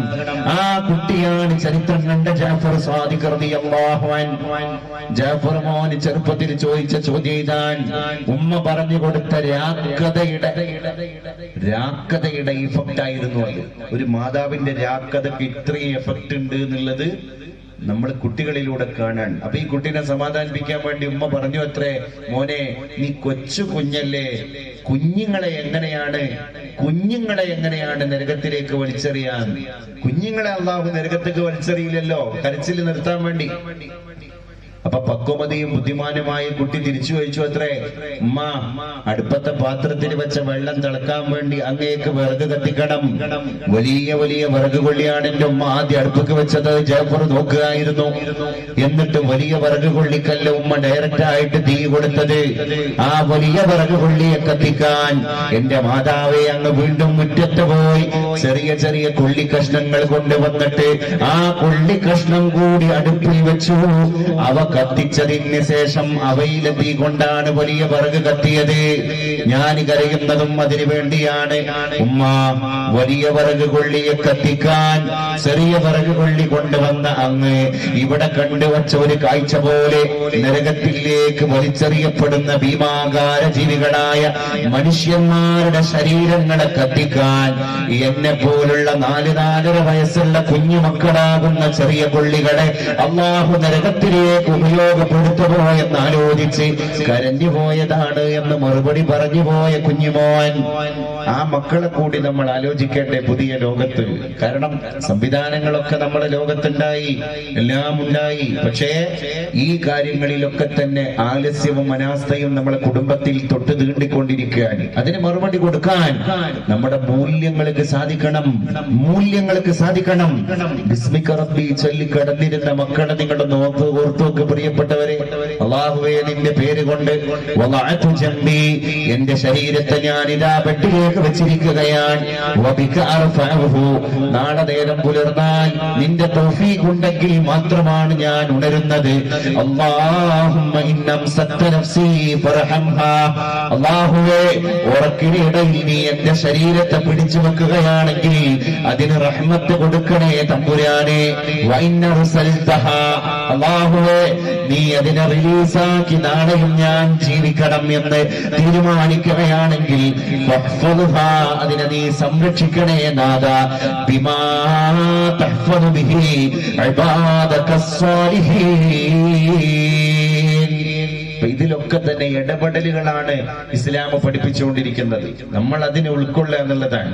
ഏതായാലും അൽഹംദുലില്ലാഹ് ഈ ചേതോഹരമായ മുഹൂർത്തത്തിൽ ഈ വിശാലമായ പ്രവിശാലമായ അങ്കണം റഹ്മയുടെ പ്രിയപ്പെട്ട ചാരിറ്റി സൊസൈറ്റിയുടെ പ്രവർത്തകന്മാര് നമ്മുടെ മസ്ജിദിന് വേണ്ടി സമർപ്പിക്കപ്പെട്ട ഒരു ഭൂമിയാണ് എന്നറിയാൻ സാധിച്ചതിൽ അനൽപമായ ചാരിതാർത്ഥ്യം ഞാൻ നിങ്ങളുടെ മുമ്പിൽ പങ്കുവെക്കാൻ കാരണം പെട്ടെന്നൊരു സുപ്രഭാതത്തിൽ ഉണ്ടായ ചെറുപ്പക്കാരുടെ ഒരു ചെറിയ സംഘം, അത് പരസ്പര ചർച്ചകളിലൂടെ നമുക്കെങ്ങനെ കുറച്ചാൾക്കാരും കൂടിയിട്ട് ഒരു വാദ പരിപാടി നടത്തണം, ആരോഗ്യകരമായ ചർച്ച, യുവത്വത്തിന്റെ പ്രസരിപ്പ് മതപരമായ മേഖലയിലേക്ക് വഴിതിരിച്ചുവിട്ടതിന്റെ അനന്തരഫലം എന്നൊക്കെ വേണമെങ്കിൽ അതിനെപ്പറ്റി നമുക്ക് പറയാം. അങ്ങനെ പരിപാടി വെക്കുന്നു. ആ പരിപാടിയിൽ നിന്ന് കിട്ടിയ വരുമാനം ഉപയോഗിച്ച് അള്ളാഹുവിന്റെ ആരാധനാലയത്തിന് വേണ്ടി ഒരു ഭൂമി സമർപ്പണം നടത്താൻ അതിന് സ്പോൺസേഴ്സിനെ കിട്ടുന്നു. അതിന് ഒരുപാട് ആളുകൾ സംഭാവന ചെയ്യുന്നു. ഇത്ര സെന്റുകൾ ഏറ്റെടുത്ത ആളുകൾ അൽഹംദുലില്ലാഹ് 30ഓളം സെന്റുകൾ ഏറ്റെടുത്ത ഒരു വ്യക്തി എന്നിവരെ കേൾക്കാൻ സാധ്യമായി. പിന്നെ 5, 6, 1 ഒക്കെ ആയിട്ട് അങ്ങനെ പല രീതിയിലുള്ള മൈക്രോ ഫിനാൻസിങ് വേറെ. ഏതായാലും ഇതെല്ലാം ഒരുമിച്ച് കൂടി പലതുള്ളി പെരുവെള്ളമായി ഇപ്പൊ ഒരു വിശാലമായ സ്ഥലത്ത് നമ്മൾ നിൽക്കുമ്പോ ഇത് ഒരു പറ്റം യുവതയുടെ ചാരിറ്റിയുടെ സംഘം അള്ളാഹുവിന്റെ സുജൂദ് കൊണ്ട് നെറ്റിത്തടങ്ങൾ അലങ്കരിക്കുന്ന മൗഖൂഫായ മസ്ജിദിന് വേണ്ടി മഹല്ല് സംവിധാനത്തിന്റെ പുരോഗമനാത്മകമായ പ്രവർത്തനത്തിന് വേണ്ടി നീക്കിവെച്ചതാണ് എന്ന് കേൾക്കുമ്പോ വലിയ അഭിമാനം ഫീൽ ചെയ്യുന്നുണ്ട്. അതുകൊണ്ട് എന്റെ പ്രിയപ്പെട്ടവരെ, ഞാൻ കൂടുതലായി നീട്ടിക്കൊണ്ടു പോകുന്നില്ല. ഈ സംഘത്തെ സഹായിക്കൽ നമ്മുടെ ബാധ്യതയാണ്. അതിൽ നിന്ന് നമ്മൾ ഒരിക്കലും പുറകോട്ട് വരാൻ പാടില്ല. ഈ സംഘത്തെ സഹായിക്കൽ നമ്മുടെ കർത്തവ്യമാണ്, നമ്മുടെ ബാധ്യതയാണ്. അത് നമ്മൾ തിരിച്ചറിയണം. നമ്മൾ ഇതിന്റെ കൂടെ നിൽക്കണം. ഒരു വടവൃക്ഷമായി പന്തലിച്ചിരിക്കാൻ ഇവിടെ പറയുകയുണ്ടായി. അടുത്ത ഇവരുടെ സ്വപ്നം എന്ന് പറയുന്നത് ഒരു വീടാണ്. ഈ മഹലിന്റെ പരിധിയിൽ അവകാശപ്പെട്ട ഒരു കുടുംബത്തിന് ഒരു വീട് നിർമ്മിച്ചു നൽകലാണ്. അത് ക്രിയാത്മകതയാണ്. എണ്ണയിട്ട യന്ത്രം പോലെ നമ്മുടെ യുവചേതന ഇന്ന് മുന്നോട്ട് പ്രയാണം നടത്തിക്കൊണ്ടിരിക്കുകയാണ്. അവർ യാതൊരു കക്ഷി രാഷ്ട്രീയങ്ങൾക്കോ തർക്കവിതർക്കങ്ങൾക്കോ ഒന്നും വേദി കൊടുക്കാതെ, അവസരങ്ങൾ കൊടുക്കാതെ ആ ചിന്തിക്കാനുള്ള അവസരം കൂടി ക്രിയാത്മകമായി ക്രിയേറ്റീവായിട്ട് അള്ളാഹുവിന്റെ ദീനിന് വേണ്ടി, അള്ളാഹുവിന്റെ പൊരുത്തത്തിൽ പാവപ്പെട്ടവരെ സഹായിക്കാൻ വേണ്ടി ഓടിച്ചാടി നടന്നുകൊണ്ടിരിക്കാൻ. അതുകൊണ്ട് അവര് തളർന്നാൽ നമ്മുടെ നാട് തളരും. കാരണം അവര് ഉണർന്നപ്പോ നമ്മുടെ നാട് ഉണർന്ന കാഴ്ച നമ്മൾ കണ്ടു. കാരണം ഇങ്ങനത്തെ ചെറുപ്പക്കാർക്ക് വേണമെങ്കിൽ അവനാന്റെ കുടുംബത്തിന്റെ ഡ്യൂട്ടി നോക്കിയിട്ട് പോകായിരുന്നു. വേണമെങ്കിൽ അപ്പുറത്ത് ഇവരുടെ ഇത്രയും വലിയൊരു ഹെൽത്തും വെൽത്തും ഇവരുടെ ഫണ്ടും ഇവരുടെ സോഴ്സും ഇവരുടെ ഇൻഫ്ലുവൻസും ഒക്കെ ഉപയോഗിച്ചിട്ട് ഒരു ഗാനമേള, നല്ല കൊട്ടിഘോഷത്തോടുകൂടി ഒരു ഗാനമേള പരിപാടി നടത്തായിരുന്നു. പക്ഷേ അതൊക്കെ നടത്തുന്നതിനെ പറ്റിയിട്ടുള്ള ചിന്തകൾക്ക് പോലും ഇടം കൊടുക്കാതെ പരിശുദ്ധ റബ്ബിന്റെ ദീനിന് വേണ്ടി, അള്ളാഹുവിന്റെ ആരാധനാലയത്തിന് വേണ്ടി, അള്ളാഹുവിന്റെ അടിമകളായ ജനങ്ങളിൽ അവശത അനുഭവിച്ചു കൊണ്ടിരിക്കുന്ന ജനതയ്ക്ക് വേണ്ടി ക്രിയാത്മകമായി ഇടപെടാൻ ഈ അവസരം അവർ ഉപയോഗിച്ചിരിക്കാൻ നമ്മുടെ മക്കളെ വിഷയത്തിലും കാണിക്കേണ്ടത് ഈ പ്രതിജ്ഞാബദ്ധതയാണ്. കാരണം മക്കൾക്ക് ഇങ്ങനെ ഒരു തോന്നലുണ്ടാക്കി കൊടുക്കണം. പ്രത്യേകിച്ച് സ്കൂളിലൊക്കെ ഇനിയിപ്പോ ക്രിസ്മസ് വെക്കേഷൻ വരികയാണ്, അല്ലെങ്കിൽ ഏതെങ്കിലും ഒഴിവുവേള വന്നു കഴിഞ്ഞാൽ ചാരിറ്റി പ്രവർത്തനങ്ങളിൽ നമ്മളെ കുട്ടികൾക്ക് ഇൻവോൾവ്മെന്റ് കൊടുക്കുക. ഇല്ലെങ്കിൽ അവർ വാട്സപ്പ് ആയിട്ടിരിക്കും, ഫേസ്ബുക്ക് ആയിട്ടിരിക്കും. ഇതന്നെ ഉണ്ടാവുള്ളൂ. ഷാമാരിമിന്റെ ഇടയിലൊക്കെ ഏതെങ്കിലും നാട്ടിലൂടെ സഞ്ചരിക്കുകയാണെങ്കിൽ ചില റോട്ടിലൊക്കെ കാണാൻ അങ്ങനെ കുറെ തലയും താഴ്ത്തിയിരിക്കുന്ന സ്പൈനൽ കോഡ് രോഗികളായ കുറെ ജന്മങ്ങളെ ആ നാട്ടിലെ പ്രധാനപ്പെട്ട ഓൺലൈൻ ജീവികൾ എന്ന് വിലയിരുത്തപ്പെടും. നമ്മൾ അങ്ങനെ വിലയിരുത്തപ്പെടാൻ പാടില്ല. നമ്മുടെ നട്ടെല്ലൊന്ന് നിവർത്തിപ്പിടിക്കണം. 6 മാസം മുമ്പ് കാപ്പാടുള്ള ഒരു സുഹൃത്ത് അവിടുത്തെ ബീച്ചിൽ ഒരു ഫോട്ടോ എടുത്തിട്ട് വിട്ടുവന്നു. എന്താണ്, കാപ്പാട് ബീച്ചൊക്കെ ഇപ്പൊ നല്ല സൗന്ദര്യവൽക്കരണം നടത്തി. ആ സൗന്ദര്യവൽക്കരണമൊക്കെ പൂർത്തീകരിക്കപ്പെട്ടതിന് ശേഷം പ്രാദേശികമായിട്ടും പുറത്തുള്ള ടൂറിസ്റ്റുകൾ അല്ലെങ്കിൽ നാട് കാണാൻ വരുന്നവരൊക്കെ ഇപ്പൊ കാപ്പാട് ബീച്ചിലൂടെ ഇങ്ങനെ ഉലാത്താറുണ്ട്, ഊര് ചുറ്റാറുണ്ട്. അപ്പൊ അവിടുത്തെ നല്ല സായാഹ്ന നേരത്തെ, സന്ധ്യാനേരത്തെ നല്ലൊരു കാഴ്ചയാണ്. എന്താണ് ആ കാഴ്ച? ആദ്യത്തെ ഒരു റാമ്പ് ഉണ്ട്, ഒരു ചെയർ ഉണ്ട്, ഒരു 5 ആക്കി ഇരിക്കാൻ പറ്റും. ആ സോഫ പോലെ തയ്യാറാക്കപ്പെട്ട റാമ്പിന്റെ മുകളില് 5 ചെറുപ്പക്കാരിങ്ങനെ ഇരിക്കുന്നുണ്ട്. അവരെ കയ്യില് 5 ആളെ കയ്യിൽ മൊബൈൽ ഫോൺ ഉള്ളത് കൊണ്ട് 5 ആളുകളുടെ ലോകത്ത് തലയും താഴ്ത്തി ഇരിക്കുകയാണ്. അത് കഴിഞ്ഞ് ഈ ക്ലിപ്പിൽ തന്നെ, ഈ ഇമേജിൽ, ഈ ഫോട്ടോയിൽ തന്നെ ഒരു 50 മീറ്റർ ബാക്കിൽ ഇതുപോലുള്ള ഒരു വിശാലമായ റാമ്പില് 5 കാരണന്മാർ ഇരിക്കുന്നുണ്ട്. ഒരു 60 വയസ്സിന്റെ എബോ 60 ആണ് എല്ലാവരും. അപ്പൊ 60 വയസ്സിന്റെ മുകളിലാണ്. അവരെ കയ്യിലൊന്നും ഫോണില്ലാത്തത് കൊണ്ട് അവർ തലയിൽ നിവർത്തിയിട്ട് നാടിനെ നോക്കിയിട്ട് ഇങ്ങനെ നട്ടല് നിവർത്തി അന്തസ്സോടെ തല ഉയർത്തി സംസാരിക്കുന്നുണ്ട്. ഒറ്റ സ്നാപ്പിൽ ഈ 2 ക്ലിക്കും ഒന്നിച്ച് കിട്ടുകയാണ് ഒരു ഫോട്ടോയിൽ. എന്നിട്ട് അതിന്റെ അടിയിൽ എടുത്ത ചെറുപ്പക്കാരൻ അടിക്കുറിപ്പിട്ടിട്ടുണ്ട്, തല താഴ്ത്തി ജീവിക്കാൻ മറ്റുള്ളവരെ പ്രേരിപ്പിക്കുന്ന നവതലമുറയേക്കാൾ എത്രയോ ഭേദമാണ് തല ഉയർത്തി ജീവിക്കാൻ നമ്മളെ പഠിപ്പിച്ചുകൊണ്ടിരിക്കുന്ന പിന്നിലിരിക്കുന്ന ജന്മങ്ങൾ. അത് പുതിയ തലമുറയോട് നമ്മൾ പഠിപ്പിച്ചു കൊടുക്കണം. നമ്മൾ ഓൺലൈൻ ജീവിയായാൽ നമ്മുടെ നാടിന്റെ പ്രബുദ്ധത പിന്നെ എവിടെ ഉണ്ടാവൂല. അത് നമ്മൾ ആലോചിക്കണം. ഇപ്പൊ മക്കൾ മുഴുവൻ ഓൺലൈനിലാണ്. തമാശക്ക് പറയാറുണ്ട്, നിങ്ങള് 10 ആൾക്കാരെ ഫേസ് ചെയ്തുകൊണ്ടിരിക്കുകയാണ്, 10 ആളെ അഡ്രസ് ചെയ്തുകൊണ്ടിരിക്കുകയാണ്, 10 ആളോട് മുഖത്ത് നോക്കി നിങ്ങൾ സംസാരിക്കുകയാണ്. പക്ഷെ മുന്നിൽ 10 ആൾ ഇരിക്കുന്നുണ്ടെങ്കിൽ ഒരാൾ മാത്രമാണ് തല ഉയർത്തി നിങ്ങളെ നോക്കുന്നുള്ളൂ. ബാക്കി 9 പേരും തലയിണ്ടായിട്ട് ഇരിക്കുകയാണ്. എന്നാൽ അതിന്റെ കാരണം തല താഴ്ത്തിയിരിക്കുന്ന 9 ആളുകളുടെ കേടല്ല. തല ഉയർത്തി നിങ്ങളെ നോക്കുന്ന ആളുടെ ഫോണ് ഒന്നുക്ക് സ്വിച്ച് ഓഫ് ആയിട്ടുണ്ടാകും, അല്ലെങ്കിൽ ബാറ്ററി കഴിഞ്ഞിട്ടുണ്ടാകും, അല്ലെങ്കിൽ നെറ്റ് തീർന്നിട്ടുണ്ടാകും. അഭിനവ മലയാളിയുടെ പരിവർത്തനം, നാഗരികത നമ്മളെയും നമ്മുടെ മക്കളെയും എവിടെ കൊണ്ടെത്തിച്ചിട്ടുണ്ട് നമ്മൾ ചിന്തിക്കണം. പണ്ടൊക്കെ ഈ ഊടുവഴിയിലൂടെ യാത്ര ചെയ്യുമ്പോൾ നമ്മളൊക്കെ ഏതെങ്കിലും ഒരു സ്ഥലത്ത് നിന്ന് നമ്മുടെ ഗ്രാമത്തിലേക്കുള്ള ബസ് പിടിച്ചിട്ട് ഹൈവേന്ന് ഇങ്ങനെ പോരുമ്പോ ബസ് സ്റ്റാൻഡിൽ നിന്ന്, ചിലപ്പോ മഞ്ചേരി ബസ് സ്റ്റാൻഡിൽ നിന്ന്, അല്ലെങ്കിൽ അതിന്റെ അപ്പുറത്തെ സ്ഥലത്ത് നിന്ന്, ചിലപ്പോ വണ്ടൂരിൽ നിന്ന്, അല്ലെങ്കിൽ പാണ്ടിക്കാട് നിന്ന് വരികാരം നമ്മളെ ഗ്രാമത്തിലേക്കുള്ള ബസ് കയറുമ്പോ 5 കൊല്ലം മുമ്പൊക്കെ ബസ്സിന്റെ ഉള്ളിൽ ഫുള്ള് ബഹളാണ്. എന്താ, 3 കിലോമീറ്റർ 4 കിലോമീറ്റർ അപ്പുറത്തുള്ള ഗ്രാമത്തെ ആൾക്കാർ ഈ ഗ്രാമത്തിലുള്ളവർ അറിയാൻ, നിങ്ങളുടെ നാട്ടിലെ മോമന്റെ മോന്റെ കല്യാണല്ലേ അടുത്ത ഞായറാഴ്ച, നമുക്കും ക്ഷണുണ്ട്, നമ്മൾ വരുന്നുണ്ട്. എന്നിട്ട് എല്ലാ കാര്യവും ബസ്സിന്റെ ഉള്ളിൽ നിന്ന്. ഏതെങ്കിലും ഒരു വിദേശി ആ ബസ്സിൽ പെട്ടിട്ടുണ്ടെങ്കിൽ അയാൾ അത്ഭുതപ്പെട്ടു. ഇവരെല്ലാവരും ഒരു ഉമ്മാന്റെ മക്കളാണോ എന്ന് വിചാരിച്ചോ. അത്രമേൽ ഭദ്രതയുള്ള ഗ്രാമ്യത. ആ ഗ്രാമത്തിലെ എല്ലാ ആൾക്കാരും ബന്ധുക്കളെ പോലെയാണ്. അത്രയും ഐക്യം. ഇന്നങ്ങനെയല്ല. ഇന്ന് ഒരു സീറ്റിൽ ഇരിക്കുന്നത് എളാപ്പ മൂത്താപ്പ മക്കളാണെങ്കിലും അത്യാവശ്യം സംസാരിക്കാതെ ഇങ്ങനെ ഇരുന്ന് പുറത്തുള്ള കാഴ്ച കാണുകയാണെങ്കിൽ അതാണ് prestige. Maximum net data on ആക്കിയിട്ട് തലയും താഴ്ത്തി ഇരിക്കുകയാണെങ്കിൽ അതാണ് പ്രസ്റ്റേജ്. ഇന്നൊരു കുട്ടിക്കും സംസാരിക്കാൻ താല്പര്യമില്ല, കൂട്ടത്തിൽ കൂടാൻ താല്പര്യമില്ല. ഐ ആം അലോൺ, എന്നെ ശല്യപ്പെടുത്താൻ വരില്ലേ, ഞാൻ ഒറ്റയ്ക്ക് ഇരിക്കാം. അമ്മായിന്റെ വീട്ടിക്ക് ഉമ്മ പറഞ്ഞു വെച്ചതാ, മക്കളെ ഇങ്ങോട്ടൊന്ന് പോയി നോക്കി. 8നും 5നും കൂടി 4 മക്കളെയും അടിച്ച് തൊളിച്ച് പറഞ്ഞേച്ച്, അമ്മായി സുഖമില്ലാതെ കിടക്കൊന്ന് പോയി നോക്കി മക്കളെ. അമ്മായിന്റെ ഓഫീസ് റൂമിലെത്തി. ഊരൊക്കെ സുഖമില്ലാത്ത അമ്മായി എങ്ങനെയെങ്കിലും എണീച്ച് വാക്കിംഗ് സ്റ്റിക്കൊക്കെ ഇട്ട് ഇങ്ങനെ വന്നാണ്ട് ഓഫീസ് റൂമിൽ മക്കളെ കാണാൻ വന്നപ്പോ മക്കള് സോഫയിൽ ഇങ്ങനെ തലയിൽ താഴ്ത്തിയിരിക്കുകയാണ്. ഒറ്റ വാട്സപ്പിൽ, 2ാമത്തെ ഫേസ്ബുക്കിൽ, 3ാമത്തെ യൂട്യൂബിൽ. അപ്പൊ അമ്മായി ഇങ്ങനെ പറയാണ്, എന്റെ ആങ്ങളുടെ മക്കളാ, നമ്മളെ പരബന്ധങ്ങളൊക്കെ എവിടെ പോയി? ബന്ധങ്ങൾക്കൊക്കെ ഒരു രൂഢമൂലമായ ഒരു ഐക്യം ഉണ്ടായിരുന്നു. കുടുംബങ്ങൾക്കുള്ളിൽ ഒരു സ്വരച്ചേർച്ച ഉണ്ടായിരുന്നു. ഒക്കെ പോയി. നാട്ടുപ്രധാനം, നഗരം ദരിദ്രം, നാട്ടിൻപുറം നന്മകളാൽ സുഭദ്രം. നാട് എത്രയോ പ്രധാനമാണ്, നഗരമാണ് ദരിദ്രമായത്. നഗരവൽക്കരണത്തിന്റെ അനന്തരഫലങ്ങൾ നമ്മുടെ മക്കളുടെ മസ്തിഷ്കങ്ങളിൽ കൂടുകൂട്ടിയിരിക്കുകയാണ്. പിതാവിനെ തൊടിക്കണം, മാതാവിനെ ചീത്ത പറയണം, പെങ്ങളെ പഠിക്കാതെ പുറത്താക്കണം എന്ന ചിന്ത നമ്മുടെ കുടുംബങ്ങൾക്കിടയിലേക്ക് ആധിപത്യം പോലെ കടന്നു വന്നിരിക്കാൻ. അതുകൊണ്ട് ചോര ബന്ധങ്ങളെക്കാൾ വലിയ ബന്ധങ്ങൾ പുറത്തുള്ള സൗഹൃദങ്ങൾക്കാണ്. അതുകൊണ്ട് മക്കളെ ഈ ബോധം നമ്മൾ പഠിപ്പിക്കൽ വളരെ അനിവാര്യതയായ ഒരു കാര്യമാണ്.